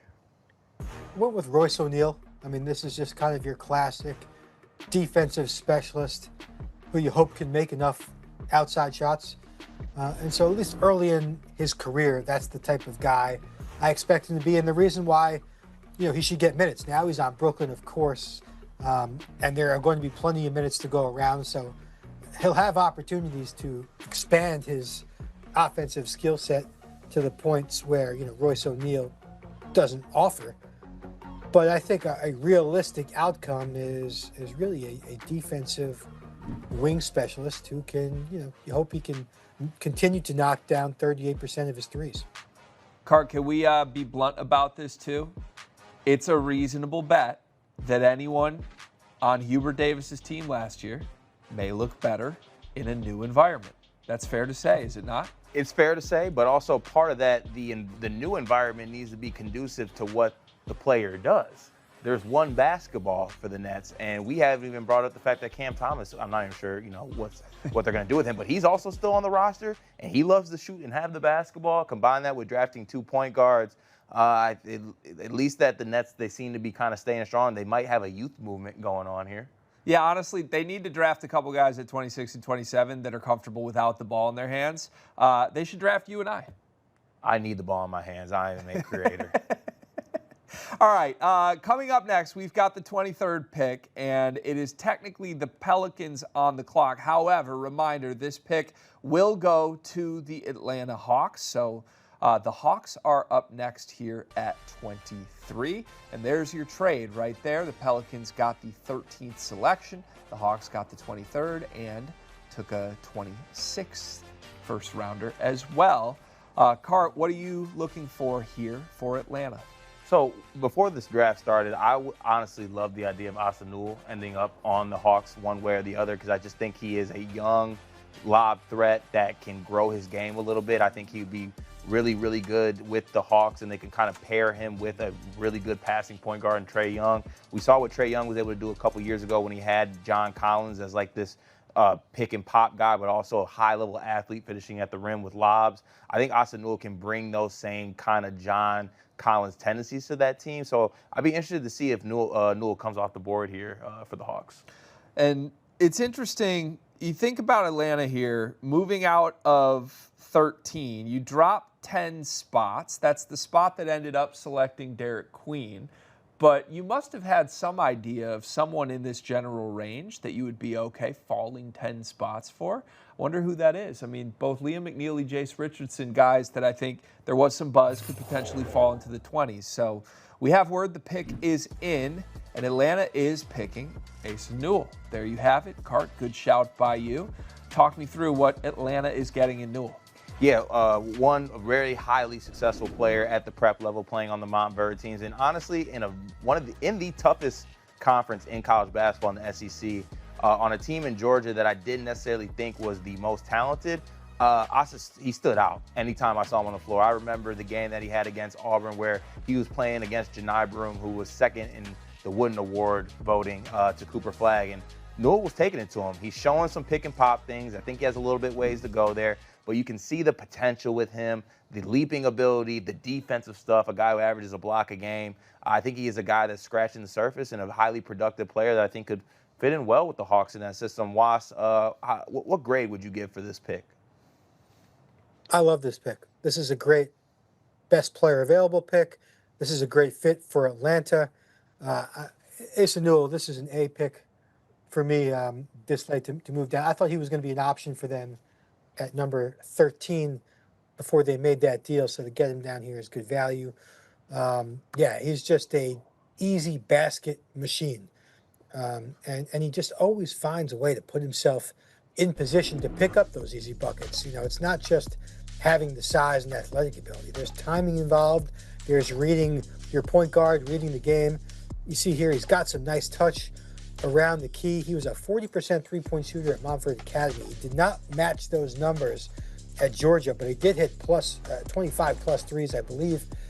I got to see him work out individually, actually against Alex Condon, who went back to Florida, when I was in Chicago at the Combine.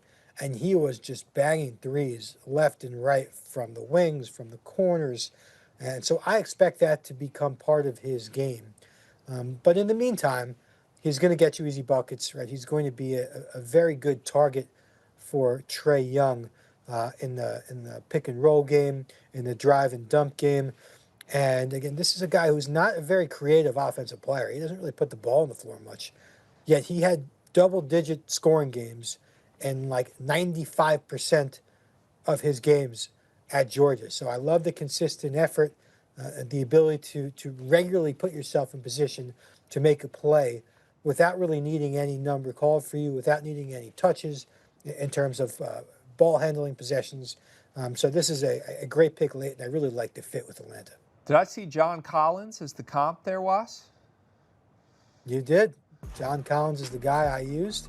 It's a good call from Cart, and this is he's going to be a lob target, and eventually, again, like I said, somebody I think can stretch the floor and knock down a three-pointer per game. He's going to crash the glass. He's going to get you offensive rebounds. I think the hope is that he is a little bit better defensively. He adds a little more rim protection, although he did not block a lot of shots in college. I think maybe his value will be more in terms of defensive switchability, sliding his feet, guarding fours, and hopefully he adds a little bit of strength where he can play center for Atlanta. But either way, I think an offensive player who can put up numbers without needing to do anything fancy. All right, I like it. Thank you, Was.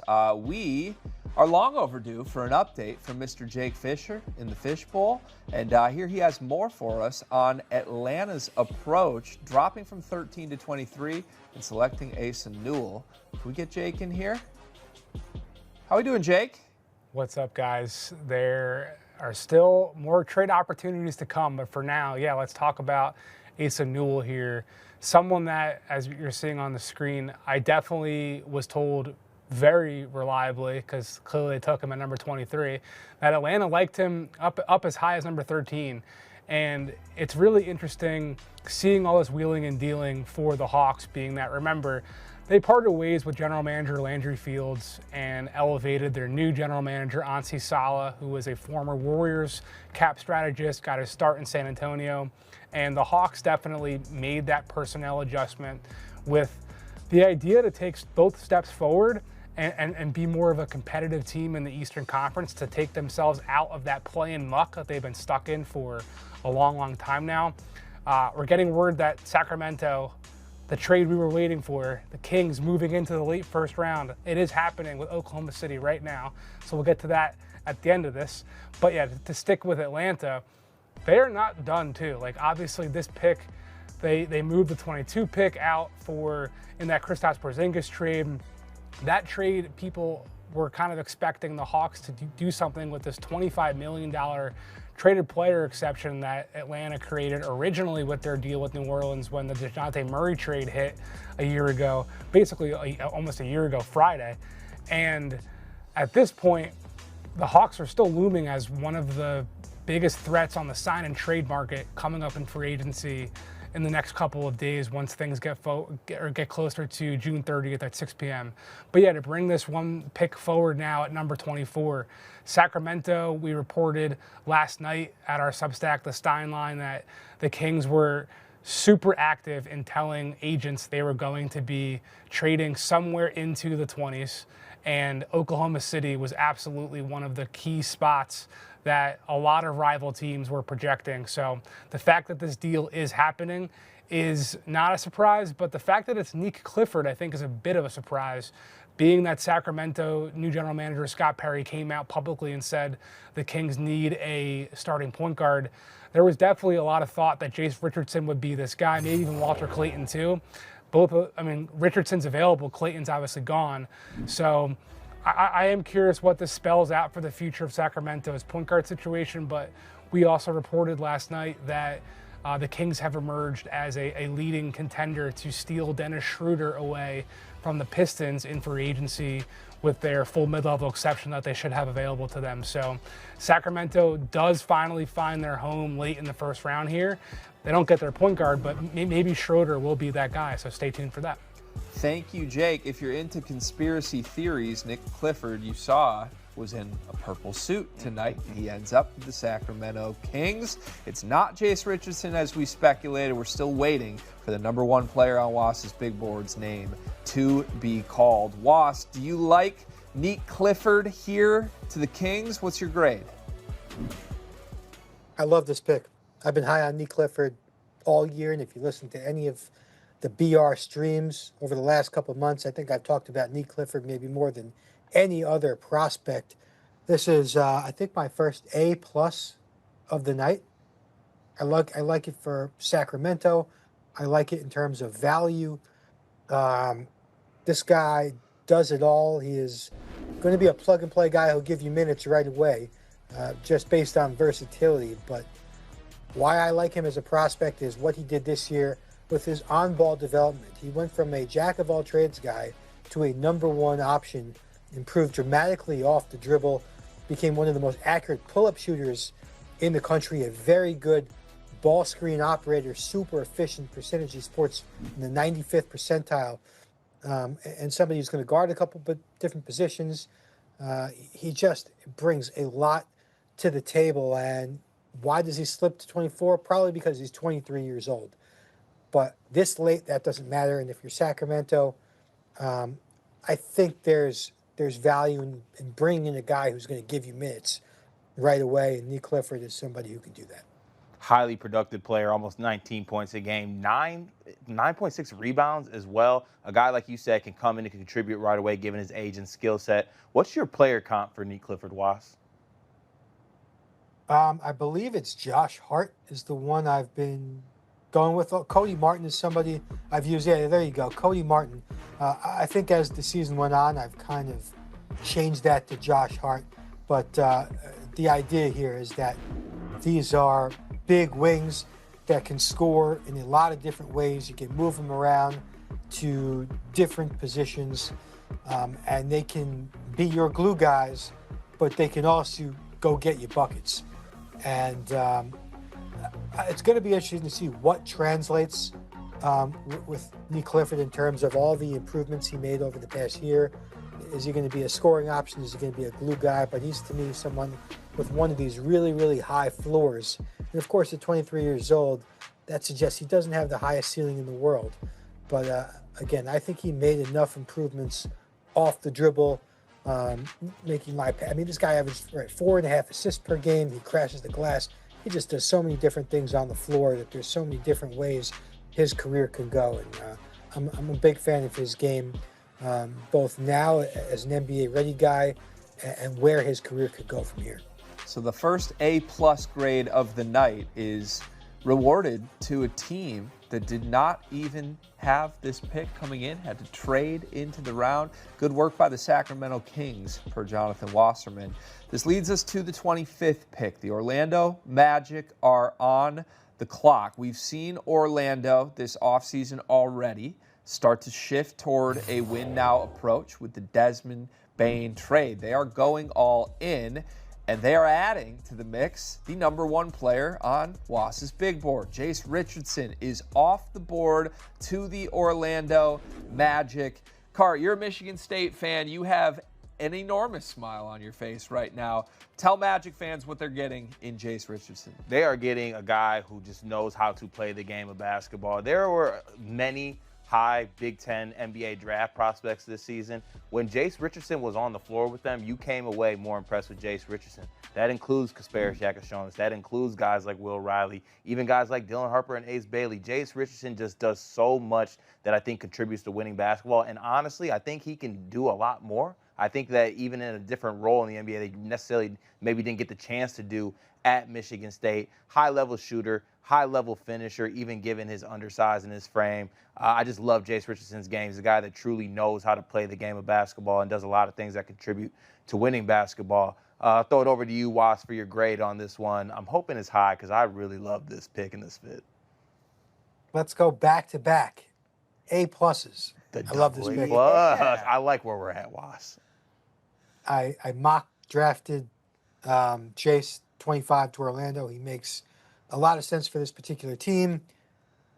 And, of course, he was the best prospect on my board. I have him as a top 10 player in this draft. I think everybody got so crazy over his measurement at the NBA Combine, which was just a hair under 6'1". So, realistically, in shoes, he's 6'2". I mean, he's the same size as Tyrese Maxey and Jalen Brunson. I mean, there's enough evidence that guys like this can succeed. And I know at Michigan State, he played a lot off the ball. He was incredibly efficient in that role, a spot-up shooter, a guy who could step into those 1 to 2 dribble pull-ups, who picked the right times to attack. But then there was that game against Oregon where Jeremy Fears was out, and Jace went off for 27 points, and we saw all sorts of new creativity, shiftiness, step backs, spin moves getting to the basket. Like Maxey at Kentucky, like Reed Shepherd at Kentucky, I think there's a lot more creation that we have not been able to see yet.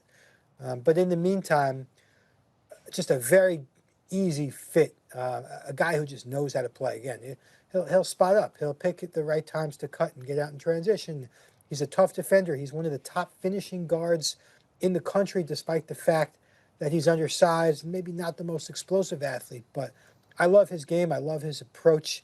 And I think there's a lot more that he's going to show in the NBA that he couldn't show at Michigan State. Yeah, it was an interesting year for Jace at Michigan State, given a lot of the stuff that you just laid out. This is a kid that was just way ahead of schedule. I mean, this was not a consensus 5-star recruit even coming to Michigan State, but it was just evident from the moment their season started that he was the most dynamic player. At Michigan State, Tom Izzo sort of realized that on the fly and started to put more on his plate, but man, they had Jeremy Fears, the brother of Jeremiah, who's such a good pass-first point guard. It made things a little odd for a kid that probably needs to be an NBA point guard, but truly was a shooting guard at Michigan State. Bottom line is this, as you mentioned, anytime he was up against the best of the best in the Big Ten, he got the best of them. I mean, anytime he was head-to-head with any of the names that came off the board ahead of him, he's so efficient, he's so smart, he doesn't make mistakes. He's always in the right spot, he's cerebral. This is my favorite fit pick of the draft for the player, because it was important that Jace Richardson ends up on a team that is ready to win, that he can contribute on. You look in that backcourt, Jalen Suggs, another guy that's kind of a combo guard. Obviously, they're going to bring in Desmond Bane to make shots, but do a little more as well. I think Jace is going to have a real on-court role in the mix there. And whether or not he emerges as the point guard in the long term, I don't know that it matters, but I think he can contribute to what Orlando wants to do right away. Wasp, what's your player comp here for Jace? Obviously, his father was a longtime NBA veteran. Are you going to compare father to son here, or who you got? Nah, they're different. He reminds me a lot of Reed Sheppard. And I had Reed Sheppard as a top 3 prospect in last year's draft. Again, I'm just not putting too much stock into size. I mean, I think also 6'6" wingspan, that makes up for a little bit, but these guys are just so efficient and so smart and skilled. Like, again, we haven't really seen it with Reed Sheppard yet. He didn't really have much of an opportunity, but I think it's the same idea where these guys had so much more creation in their games that was masked by their roles in college. Sheppard, not a great athlete, not great size, but a great shooter, pulling up, spotting up, good decision maker, which is Jace. Great touch around the hoop. Like I think they're very similar players, and I threw out Tyrese Maxey as probably one of those best case outcomes for Jace as well. I like the Maxey shout, too. A lot of outcomes for Jace, but I think all of them still have him being a productive, additive player to the Orlando Magic. I love this pick. All right, 5 picks left in the first round. We are back to Brooklyn for their 4th edition of the first round here. And they've got back-to-back picks. They're coming up at 26 and 27. Let's check in with your updated big board. Now that number 1 is off the board with Jace Richardson, we now have a new number 1 best available per Wasserman's big board. Liam McNeely from UConn is now the best available. You've got Saraf and Hugo Gonzalez, guys that certainly could go in the first round. Danny Wolf, Rasheer Fleming, 2 guys that many have split opinions on, but I think both projected first-round picks at this point. If we go chalk here to end the first round, I think everyone would feel pretty good about that. If any of these top 5 fall to the second round, I'd be mildly surprised. Do you agree with me, Cart? Yeah, it's interesting to see some of these guys that are still available. Obviously, Danny Wolf was getting a lot of hype, I think, kind of towards the end of the draft process. 7-foot creator, playmaker, a lot of versatility. You know, given who the Nets have selected, I'm very intrigued to see which way they go here. But, you know, as I look at who they drafted and who they have on the team, some of the shooters that are available that I'm looking at on Wass's big board, I think could really do them well. Liam McNeely, I can see being someone there, maybe reaching for a guy like Chaz Lanier at this spot as well. I think they need somebody to benefit from the playmakers that they have selected so far. I mean, we're talking needing shooting. Is Liam McNeely not just screaming at Brooklyn right now? I think they've been getting screamed at a lot in this draft so far, and I don't think they've listened at all so far. So I think the screams are falling upon deaf ears. I mean, if Liam McNeely does not go in one of these 2 to Brooklyn, I'll just be very confused on what they're doing. It's the perfect player fit, perfect skill set to everything else they've already added today. And it's good value, right? This is a kid that many thought could have snuck into the late lottery. Instead, he's still sitting here at 26. So I'm looking at you, Brooklyn. One of these 2 picks should be Liam McNeely. We'll see if you listen to me, or maybe you won't. Was, do you agree with me? I just made the pitch. Should they go Liam McNeely here? Yeah, that would be my pick. Again, best player available and feels a need with shot making to benefit your 2 ball handlers who are not great shot makers. So we'll see. I mean, if they take Danny Wolf, that would be even another crazy pick. because that is another big ball handler. So and Ben Surratt is right there. McNeely makes so much sense when you consider who else is on the board. Yeah, it's going to be interesting. We shall see what Brooklyn does. Cart, Jace Richardson, your guy, just went. Danny Wolf, my guy. I'm a Michigan fan, still available. Are you surprised that Danny has slid into 26 here? A lot of people thought he would go in the teens potentially in this draft. Yeah, I am. I think NBA teams fall in love with guys that have size and also passing ability, and Danny was one of the better passing big men in college basketball last season. Also did some things defensively where I feel like he didn't get enough credit. I am a little bit surprised to see him fall this low. But I think that could maybe be a benefit to some of these teams that are picking at this age that, Danny Wolf can kind of fall into their laps. Okay, here we have it. The 26th pick is in. All right. It is Ben Surratt. The Brooklyn Nets have now selected their third international point guard in this draft. We are all chuckling. Is this a bit at this point, Cart? What is happening? Boss, I know you haven't dipped into the D yet for your grades, and I like Ben Surratt, the player, but the fit I feel like needs to be involved in this. This is now their third point guard that they have drafted in the first round. Another guy who, like we said the first two times, I think a guy needs the ball in his hands. He is a creative playmaker. I like his size a lot. Was, are we finally going to get our first D grade of the night, though? I feel like you've been grading on the curve a little bit here lately. Is this the moment? No, and listen, when we're talking about the 26th pick, I really don't think you worry about fit anymore. You're looking for value. You're looking for best guy available because these guys, you never know how they're going to pan out. I do like Ben Surratt. This is a B+ for me, to be honest, even though from a fit perspective, of course, there are a lot of question marks. But Surratt, who plays in Game 5 of the German League Championships tomorrow, he was ready to come, by the way. He booked a couple flights to make it for the draft. If he did win the game 2 days ago, it'd been pretty cool if he flew to Brooklyn and then the Nets took him. But very crafty playmaker.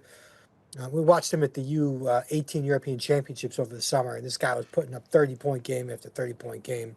He's a lot of fun with the ball in his hands. Tremendous passer in terms of IQ and all the different reads he can make. Very good pull-up shooter. Excellent ball handler. He puts a lot of pressure on the rim. He's relentless at getting to his spots. He's got to improve from downtown. And he's not particularly explosive around the basket, but give him the ball and he's going to make something happen. Now, of course, now we have to talk about, is he going to have the opportunity to have the ball with Desmond and Traore? It's what a wild collection of prospects they're putting together in terms of fit. But in a vacuum, I really like Surratt. I have him closer to 20 than late first round. But we'll see how it all plays out. If you're Brooklyn, you really do just have to keep collecting assets. But he was very productive overseas against pros, and his production was pretty consistent. It's a fascinating approach by Brooklyn here. I mean, I'm dating myself here, but you guys remember the Minnesota Timberwolves draft where they took 3 point guards and none of them were Steph Curry, but we're looking up at Johnny Flynn and Ricky Rubio and Ty Lawson at the end of the first round. I mean, it's just an incredibly similar archetype that Brooklyn has now taken 3 consecutive times. Dynamic point guards that can score, but maybe have questions on how good their shot will be at the NBA level. I'm stunned with what they've done, quite frankly. And it's nothing about Ben Surratt individually as a prospect, the same way it's not about Yegor or Nolan Traore. But I just can't imagine if all 3 of these players make it to Brooklyn game 1 of next season, that this is now an environment that is conducive to any of them emerging as a productive player in year 1. I don't know if that's too harsh or not, but I'm genuinely stunned at what they've done tonight. Yeah, it's really catching me by surprise here, to be honest with you. And honestly, I think Cam Thomas might be the happiest person in the NBA because everyone around him is just going to pass the ball, and he will certainly shoot it for that team. Was, as far as player comp for Surratt, is there one that comes to mind? Yeah, I mean, just stylistically, Manu Ginobili is who I immediately saw when I first watched him over the summer. Just his game's very similar in terms of creativity and confidence and craftiness and tough shot making. Of course, Ginobili is a Hall of Fame type of player. But this is more about in terms of how they play. And maybe, Saraf will be like a six man the way Ginobili was, and we kind of overstate, his fit. He could just bring, a spark of offense off Brooklyn's bench. We just spoiled the next Brooklyn Nets pick here at 27. That selection is also in, and it's a point guard, a 7-foot point guard, albeit, but it's Danny Wolf from Michigan, who will go to Brooklyn at 27. Gentlemen, this is just an insane night for Brooklyn, truly. I don't know what they're going to do with all of these pass-first players. Danny Wolf, a guy, my biggest question is his jump shot. I watched him at Michigan. I'm a fan of his. I'm trying to think of a collection of players you could put around Danny Wolf that would be a worse fit for him, and I can't think of it other than what Brooklyn's done tonight. I'm at a loss for words, but you're seeing Danny Wolf get emotional on your screen here. Cart, tell the people what Brooklyn's adding in Danny Wolf. Let me stop me if you heard this before. Brooklyn's adding a tall playmaker to the team. Danny Wolf, 7 feet, really good rebounder. He had some really big performances for Michigan last season. He was their best player in my mind. And, you see the shot creation stuff he has. When he's knocking down that three-point shot, he's a dangerous, dangerous player. He's also a player that I think can flip a switch that he did a couple times last year for Michigan, where he's just filling up the stat sheet, does things defensively as well. Just kind of a 7-foot unicorn type player for Brooklyn here who passes the ball once again, like many of the other prospects that the Nets have drafted. Was, what grade would you give for this one with Danny Wolf going to the Nets? This is wild. I guess, listen, at 27 overall, again, I'm just grading this on an individual prospect evaluation. I'll give it a B+. And at this point, I'm kind of flipping the switch here and saying Brooklyn is building an identity here. And they clearly have thought about this, I'm sure, before the draft. They want all of their players on the floor to be able to handle.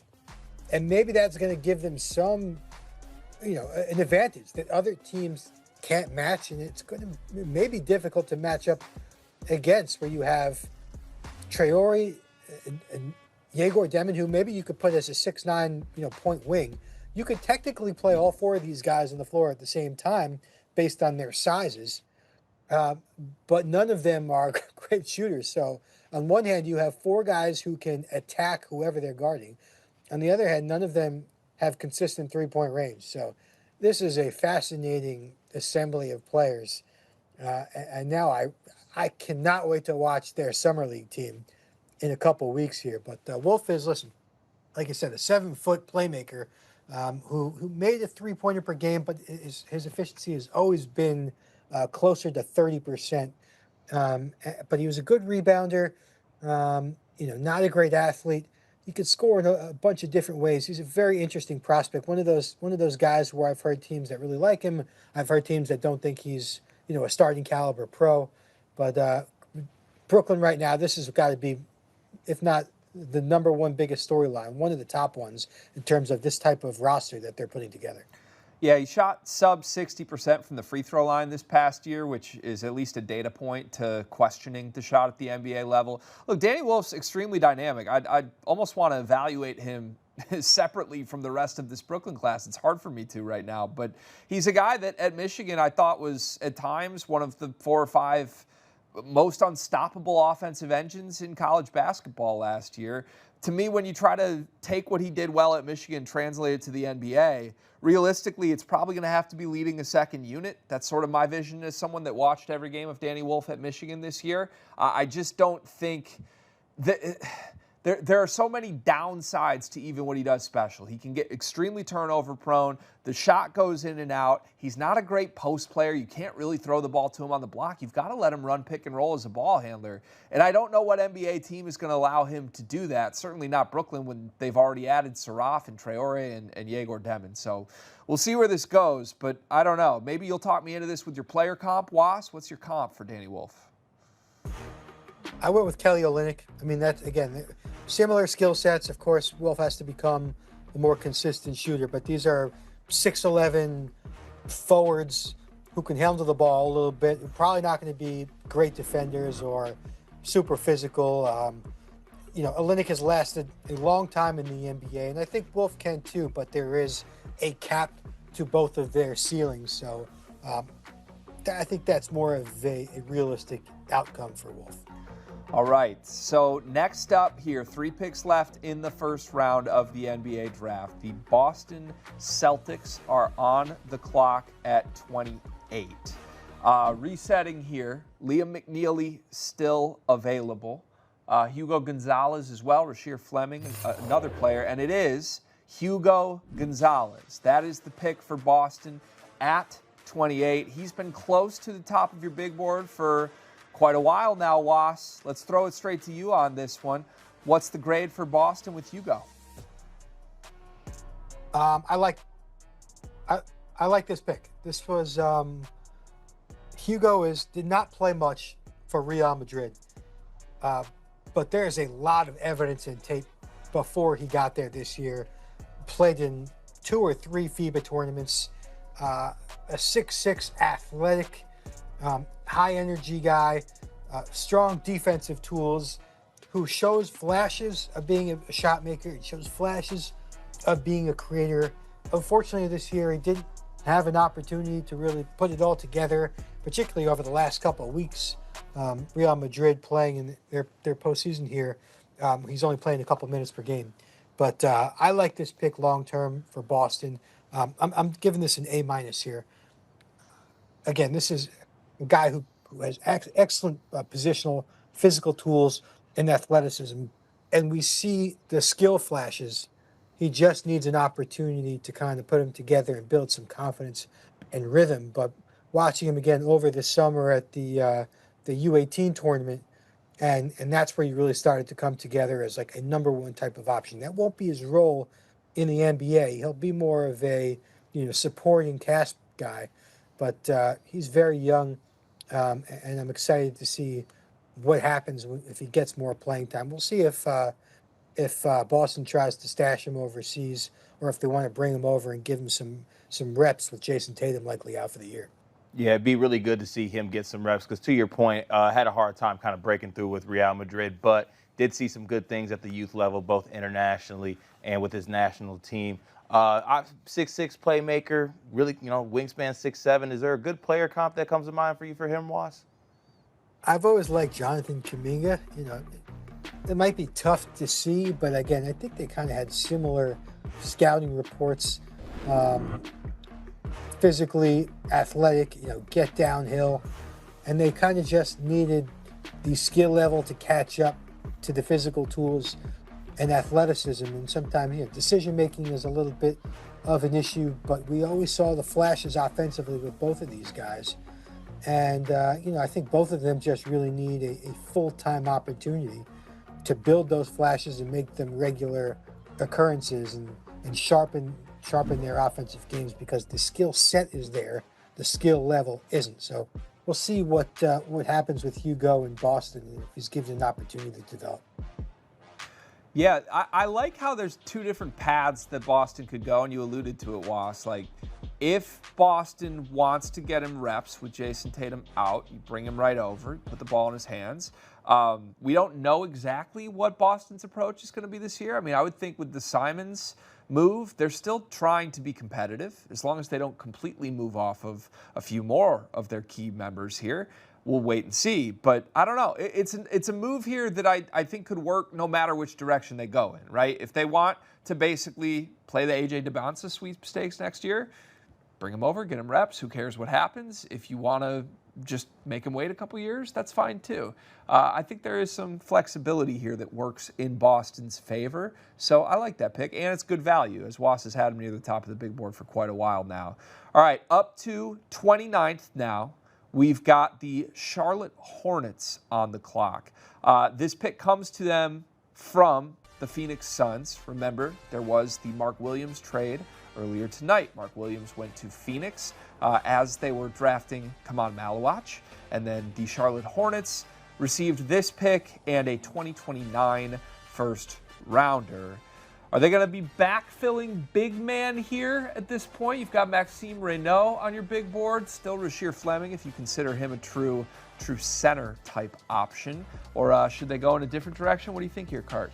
I mean, if they want to go the route they kind of went with the first pick with Khan, they could keep it very safe and pick Liam McNeely, a guy who's 6'7", can shoot the ball well, a piece that is more of a connector than I think kind of a star with what they want to have with LaMelo Ball and then obviously Brandon Miller as well. I think it's another guy that can bring some size and some shooting. I could see them maybe sticking with the same path they had for their first pick and possibly taking Liam McNeely, who is currently #1 on Wass's big board. That would be an interesting pairing. I think if you would have told Charlotte coming into tonight that you could escape with Canipple and Liam McNeely in the first round, they would be ecstatic. Wass, you agree? Yeah, and plus they got another first-round pick, I believe, in that Mark Williams deal. So they have an opportunity to really come out winners here. Let's see what they do. Yeah, very curious. After this, we've got the Los Angeles Clippers selecting at 30, and then that is the conclusion of our first round. We're seeing the names on Wass's big board just a moment ago here. There will still be quite a few quality players available after these next two picks. This is a draft that I think has some depth to it once you get into the 30s, and some quality options still available. Reminder, we will be back tomorrow for the second round of the NBA draft as well, running this back once more with Jake Fischer and Jonathan Wasserman. So stay tuned. If you enjoyed tonight, we'll be back doing it all over again tomorrow night. As we reflect on what has happened tonight, I know we still have two picks remaining here, but Cart, what jumps out as the biggest storyline? What defined night one of the NBA draft this year? You know, I want to focus on the positives and not go to what kind of the Nets were doing in the first round. But honestly, I love what the Pelicans did. I think the Pelicans had a really good draft in this first round. I think they got some really good value with both their picks. They got a dynamic guy in Jeremiah Fears. They get Derek Queen as well to pair with some other pieces on there. I'm not going to dig too far into it. I want to save the winners portion of it, but I really like what they've done so far. All right, and we have a pick being made. The pick is in. And it is Liam McNeely. His draft slide is over. Jake Fischer with the break there. Canipple, Liam McNeely. Very clearly, Charlotte had a vision on what they wanted out of this draft, and I think they just added two very quality options that fulfill that vision. Cart, what's your reaction? Yeah, high-quality shooters in both ends, and Liam McNeely is one of those guys. Obviously, he's a part of that Montverde team, was teammates with Derek Queen, Cooper Flagg, Asa Newell, and Rob Wright, who's currently at BYU, one of the best high school teams of all time. At UConn, he was really good off screens in that Dan Hurley offense. He came off down screens, came off, floppy screens and things like that. Good size at 6'7", rebounds, I think, better than he gets credit for. And, struggled with the shot a little bit, but, if you watch Liam McNeely at the prep level, he was one of the best shooters, and I think it's going to translate. And I think that the Hornets get a guy who's going to be able to count on to be a safe floor and knock down shots. Wass, what grade would you give this pick? Yeah, this is a good pick. I think it's somebody that they could use. Obviously, at 29, good value. This is an A. McNeely brings a lot that Charlotte could use, aside from just shot making. He brings competitiveness, a level of professionalism. Again, this aligns with the Canipple pick in terms of maturity. And I think with, LaMelo and Miles Bridges and Brandon Miller, they could use guys like this who bring a little bit of stability, shot making, good decision making. McNeely is a guy, he had 37 points in the game this year, and he has really not much creativity to his game. To me, that shows how good of a fit he is and how adaptable his game is. Of course, the shot making stands out first, but he was a very efficient pick and roll ball handle this year. He was good running off screens. He's got such an easy game. He might not have a ton of upside, but at number 29, you're not getting a star here. I think to get him is very good value and somebody who fits a hole and fits exactly kind of what the organization could use. Played through some injuries last year at UConn. He's a tough kid, and I think it affected his shooting at times. I will say this. He's a guy who has to make shots to fulfill whatever value you see in Liam McNeely. Shot 31.7% from three in college last year. That will not cut it in the NBA. We know that. But there are very obvious reasons why those shots may not have gone in if you watched how his season went at UConn. So I don't know. I'm curious. Do you see him as more than just a shooter? And who would you comp him to, Was? I've comped him to Keegan Murray for a long time. I think the entire season here. And these are complementary scores. I think he's more than a shooter. It doesn't necessarily mean he's got a lot of creativity to his game. But like Murray, like he's the type of guy who can get you 20 points and really just not take a lot of dribbles. Off-ball movement. He's very good in transition despite the fact that he's not a great athlete. And it's not just, easy buckets, but he knows how to, leak to the corners, get out for those quick release threes on the fast break, the trailer threes like you see right here. He just knows how to read the game and put himself in position to get a good look. And again, like Keegan Murray, not a high-level creator, but still somebody who can get you 15 points a game and be a valuable starting complementary scoring weapon. So that's kind of the direction I see McNeely's career going. Carton, I think it's safe to say when you look back at what Charlotte did tonight with Canipple and Liam McNeely, they added a couple guys who will be great teammates, great intangibles, first guys off the bench, those types. Not break curfew, first guy in, last guy out type mentality for them. Safe, knockdown 40% three-point shooter, something they needed. Yeah, it's. I will say this. I didn't love the idea of Con as high as they took Canipple, and I know some people really are higher on Con than I am. I think bolstering that draft or the first round draft with the Liam McNeely pick makes me like the Con pick more, because now you've got two shots basically at what you were trying to do. You're trying to surround LaMelo Ball with pieces that can play without the ball, can create additional spacing for him and for Brandon Miller to operate in the half court. I see the vision. And I think as we conclude this first round with the Los Angeles Clippers pick coming up here, one thing you've got to say to a lot of GMs around the league tonight, there were very clear visions of what they wanted to come out of. You saw what Brooklyn just did. They wanted huge size and a bunch of playmaking. They got that. Even if we want to question it, Charlotte just did their own version of this in drafting two guys in Canipple and Liam McNeely that basically will fill a very similar role for them. But you can't knock the attempted game plans from some of these GMs here, which leads us to the final pick of the first round. The Los Angeles Clippers are on the clock. Cart, what do the Clippers need? Oh, there we go. The pick is in. We're about to find out. They need Yannick Niederhauser at 30. Wow, the Penn State center is off the board. Yannick skyrocketed thanks to some crazy measurements at the NBA Draft Combine. And I'll see what Was thinks of this pick here. But you can probably speak more to some of those Combine results that got Yannick Niederhauser in a position to be taken 30th overall. Yeah, this is one of the crazier storylines of the draft, to say that Niederhauser is a first-round pick.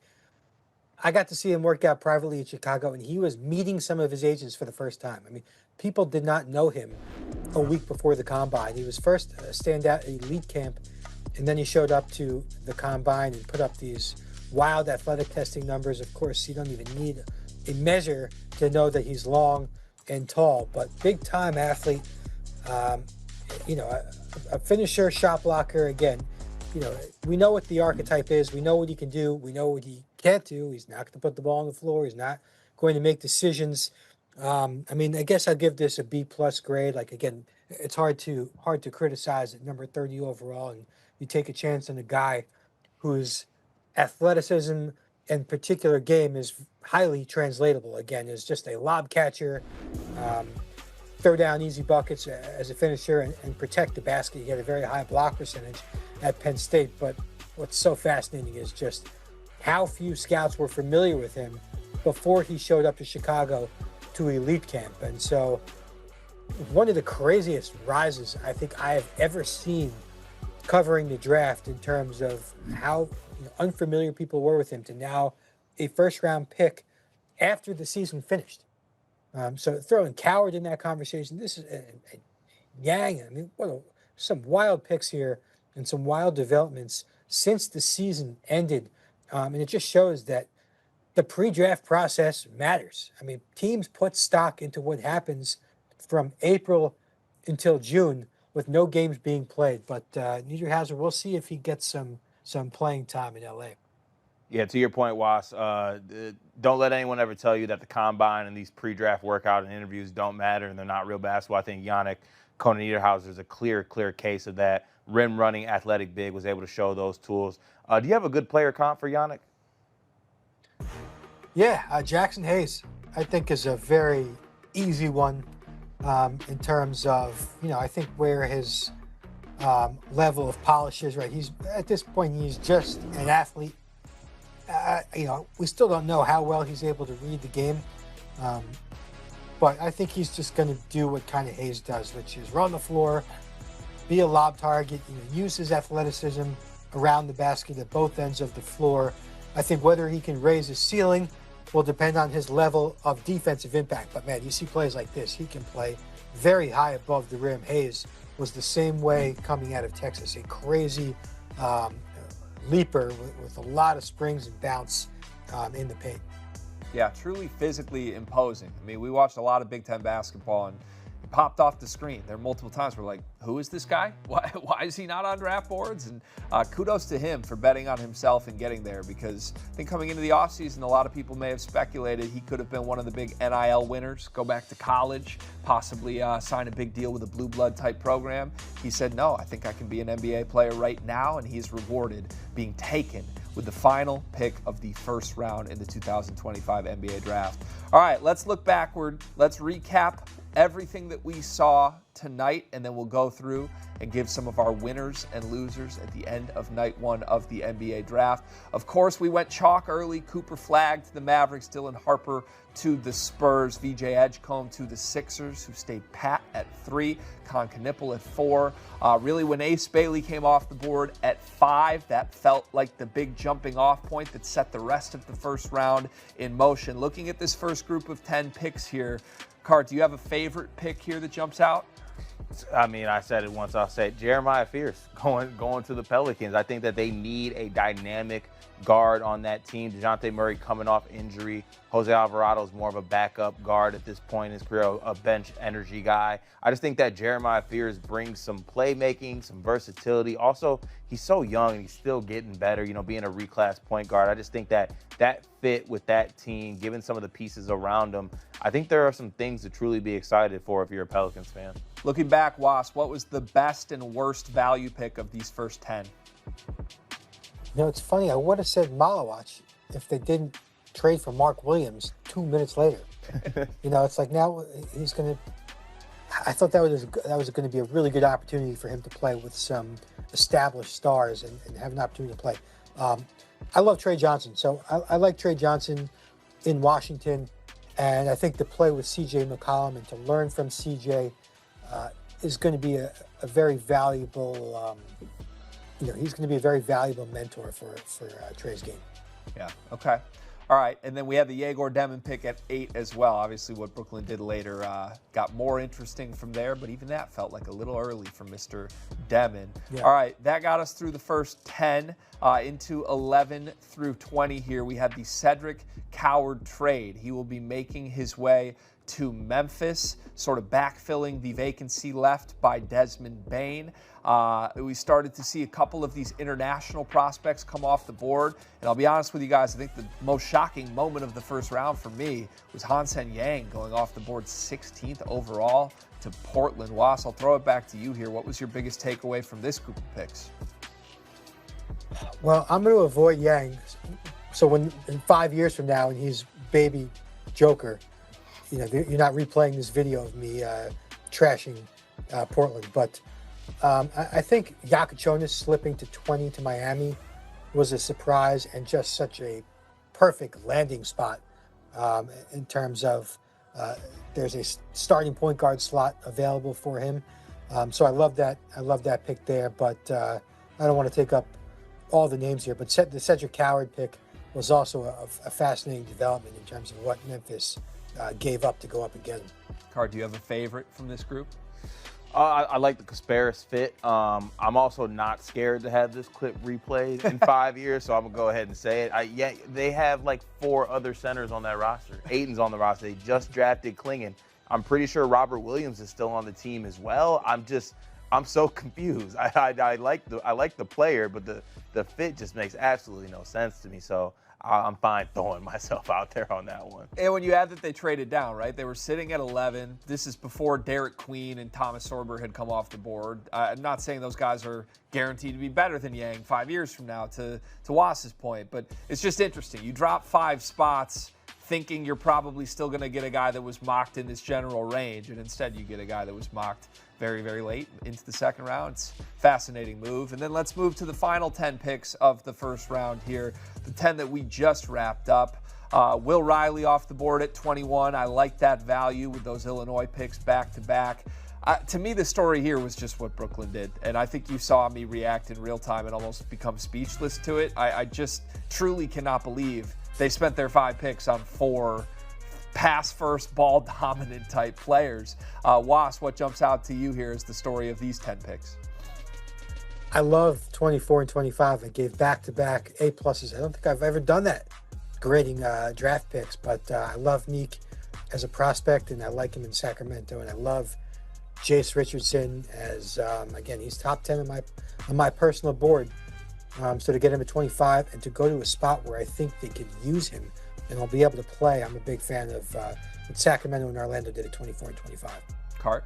Yeah, honestly, I really like that group of 21 through 25. Also, I can't wait to tell my son where I was at when Was gave 2 back-to-back A+ grades. It's a monumental moment here on the Bleacher stream. I like Will Riley. I like Will Riley going to the Wizards. I think that they did some good stuff early in the draft, and I'm just so intrigued with Will Riley's potential given what he was doing towards the end of the Big Ten season. I think that Washington might look back on this, and they could look back like maybe 5 years from now and just be thankful that they got Will Riley down at 21. I really like that pick. Yeah, I totally agree. All right, we are going to wrap the show tonight with 1 winner and 1 loser each. Cart, I'll throw it to you first. Give us your 1 winner and 1 loser. I think the winner, I'm going to go ahead and go with the Pelicans. Derek Queen, Jeremiah Fears. They match that up with some of the younger core players they have. I think if they get the vision clear on what they want to do with that team, I think there is a clear one there. I just think as far as coaching and front office direction, they could really pull the right strings and maybe make something happen there. And then should I get to my loser right now? Go to your loser. I'm going to take the layup here. The Brooklyn Nets got to show me something. That team is going to be a team that I think is going to be subject to a lot of shot clock violations this year from guys just passing it around to each other with no one wanting to shoot the basketball. I understand the vision might be just to have a bunch of guys who are willing to make the extra pass, but at a certain point, someone has to shoot the basketball. Not everyone can play point guard. I'm just a little bit confused on the vision for the Nets in this one, to be honest with you. Yeah, on that note, my winner of the night was Cam Thomas. I mean, is anyone happier tonight than Cam Thomas? If you need someone that can shoot, Cam Thomas will shoot. Congrats to that man. He's got to be ecstatic with the way this played out from Brooklyn. No, on a serious note, I liked the Jazz's draft. I thought Ace Bailey and Walter Clayton as a tandem is something that will get Jazz fans excited at the bare minimum. I thought both those picks were good value where they were taken. My loser has to be Portland for the reasons I just laid out. And yeah, maybe this does get clipped, to Wass's point, but I cannot believe they traded 5 spots down to 16, took Hansen Yang, and that was the move. Was, we'll go to you next. Give us your winner and loser, please. I'll go with Charlotte as a winner. Maybe they did reach a little bit on Canipple, but I think he's a surefire asset and somebody who's going to improve that team. And then to get McNeely at 29, and then add another first-round pick. I forget exactly what it was, but I believe they got a first-rounder coming up maybe next year. So to get those guys and then add another first-round pick, to me, that makes them absolute winners tonight. Losers, I mean, there aren't too many losers. This is a pretty strong first round. I mean, maybe the loser is Liam McNeely slipping all the way to 29, losing out on a decent chunk of money because he was projected to go much earlier. He was a green room invite, which suggested he'd be a top 24 pick at the least. And so he loses a bit of cash here. But otherwise, I mean, it's hard to find a clear-cut loser. You guys named the 2 obvious ones. And do you hear that? That's Jake Fischer's music. Let's go back to the Fish Bowl for our final winner and loser of the night. Mr. Jake Fischer, who you got? I'm going to go a winner. Number one, without a doubt, the most financial winner possible tonight, Vasilij Micic. In order for him to go back to Charlotte in that trade Was just talked about with Mark Williams, the Suns had to exercise his $8.1 million team option and make that happen. So Vasilij Micic got an $8 million free payday tonight. He didn't do anything but get traded back to the team where he was at this time last year. So that's a huge win for Vasilij Micic right there. And I like Phoenix, what they did as well. I mean, to go and get Mark Williams, to get Kaman Malawach.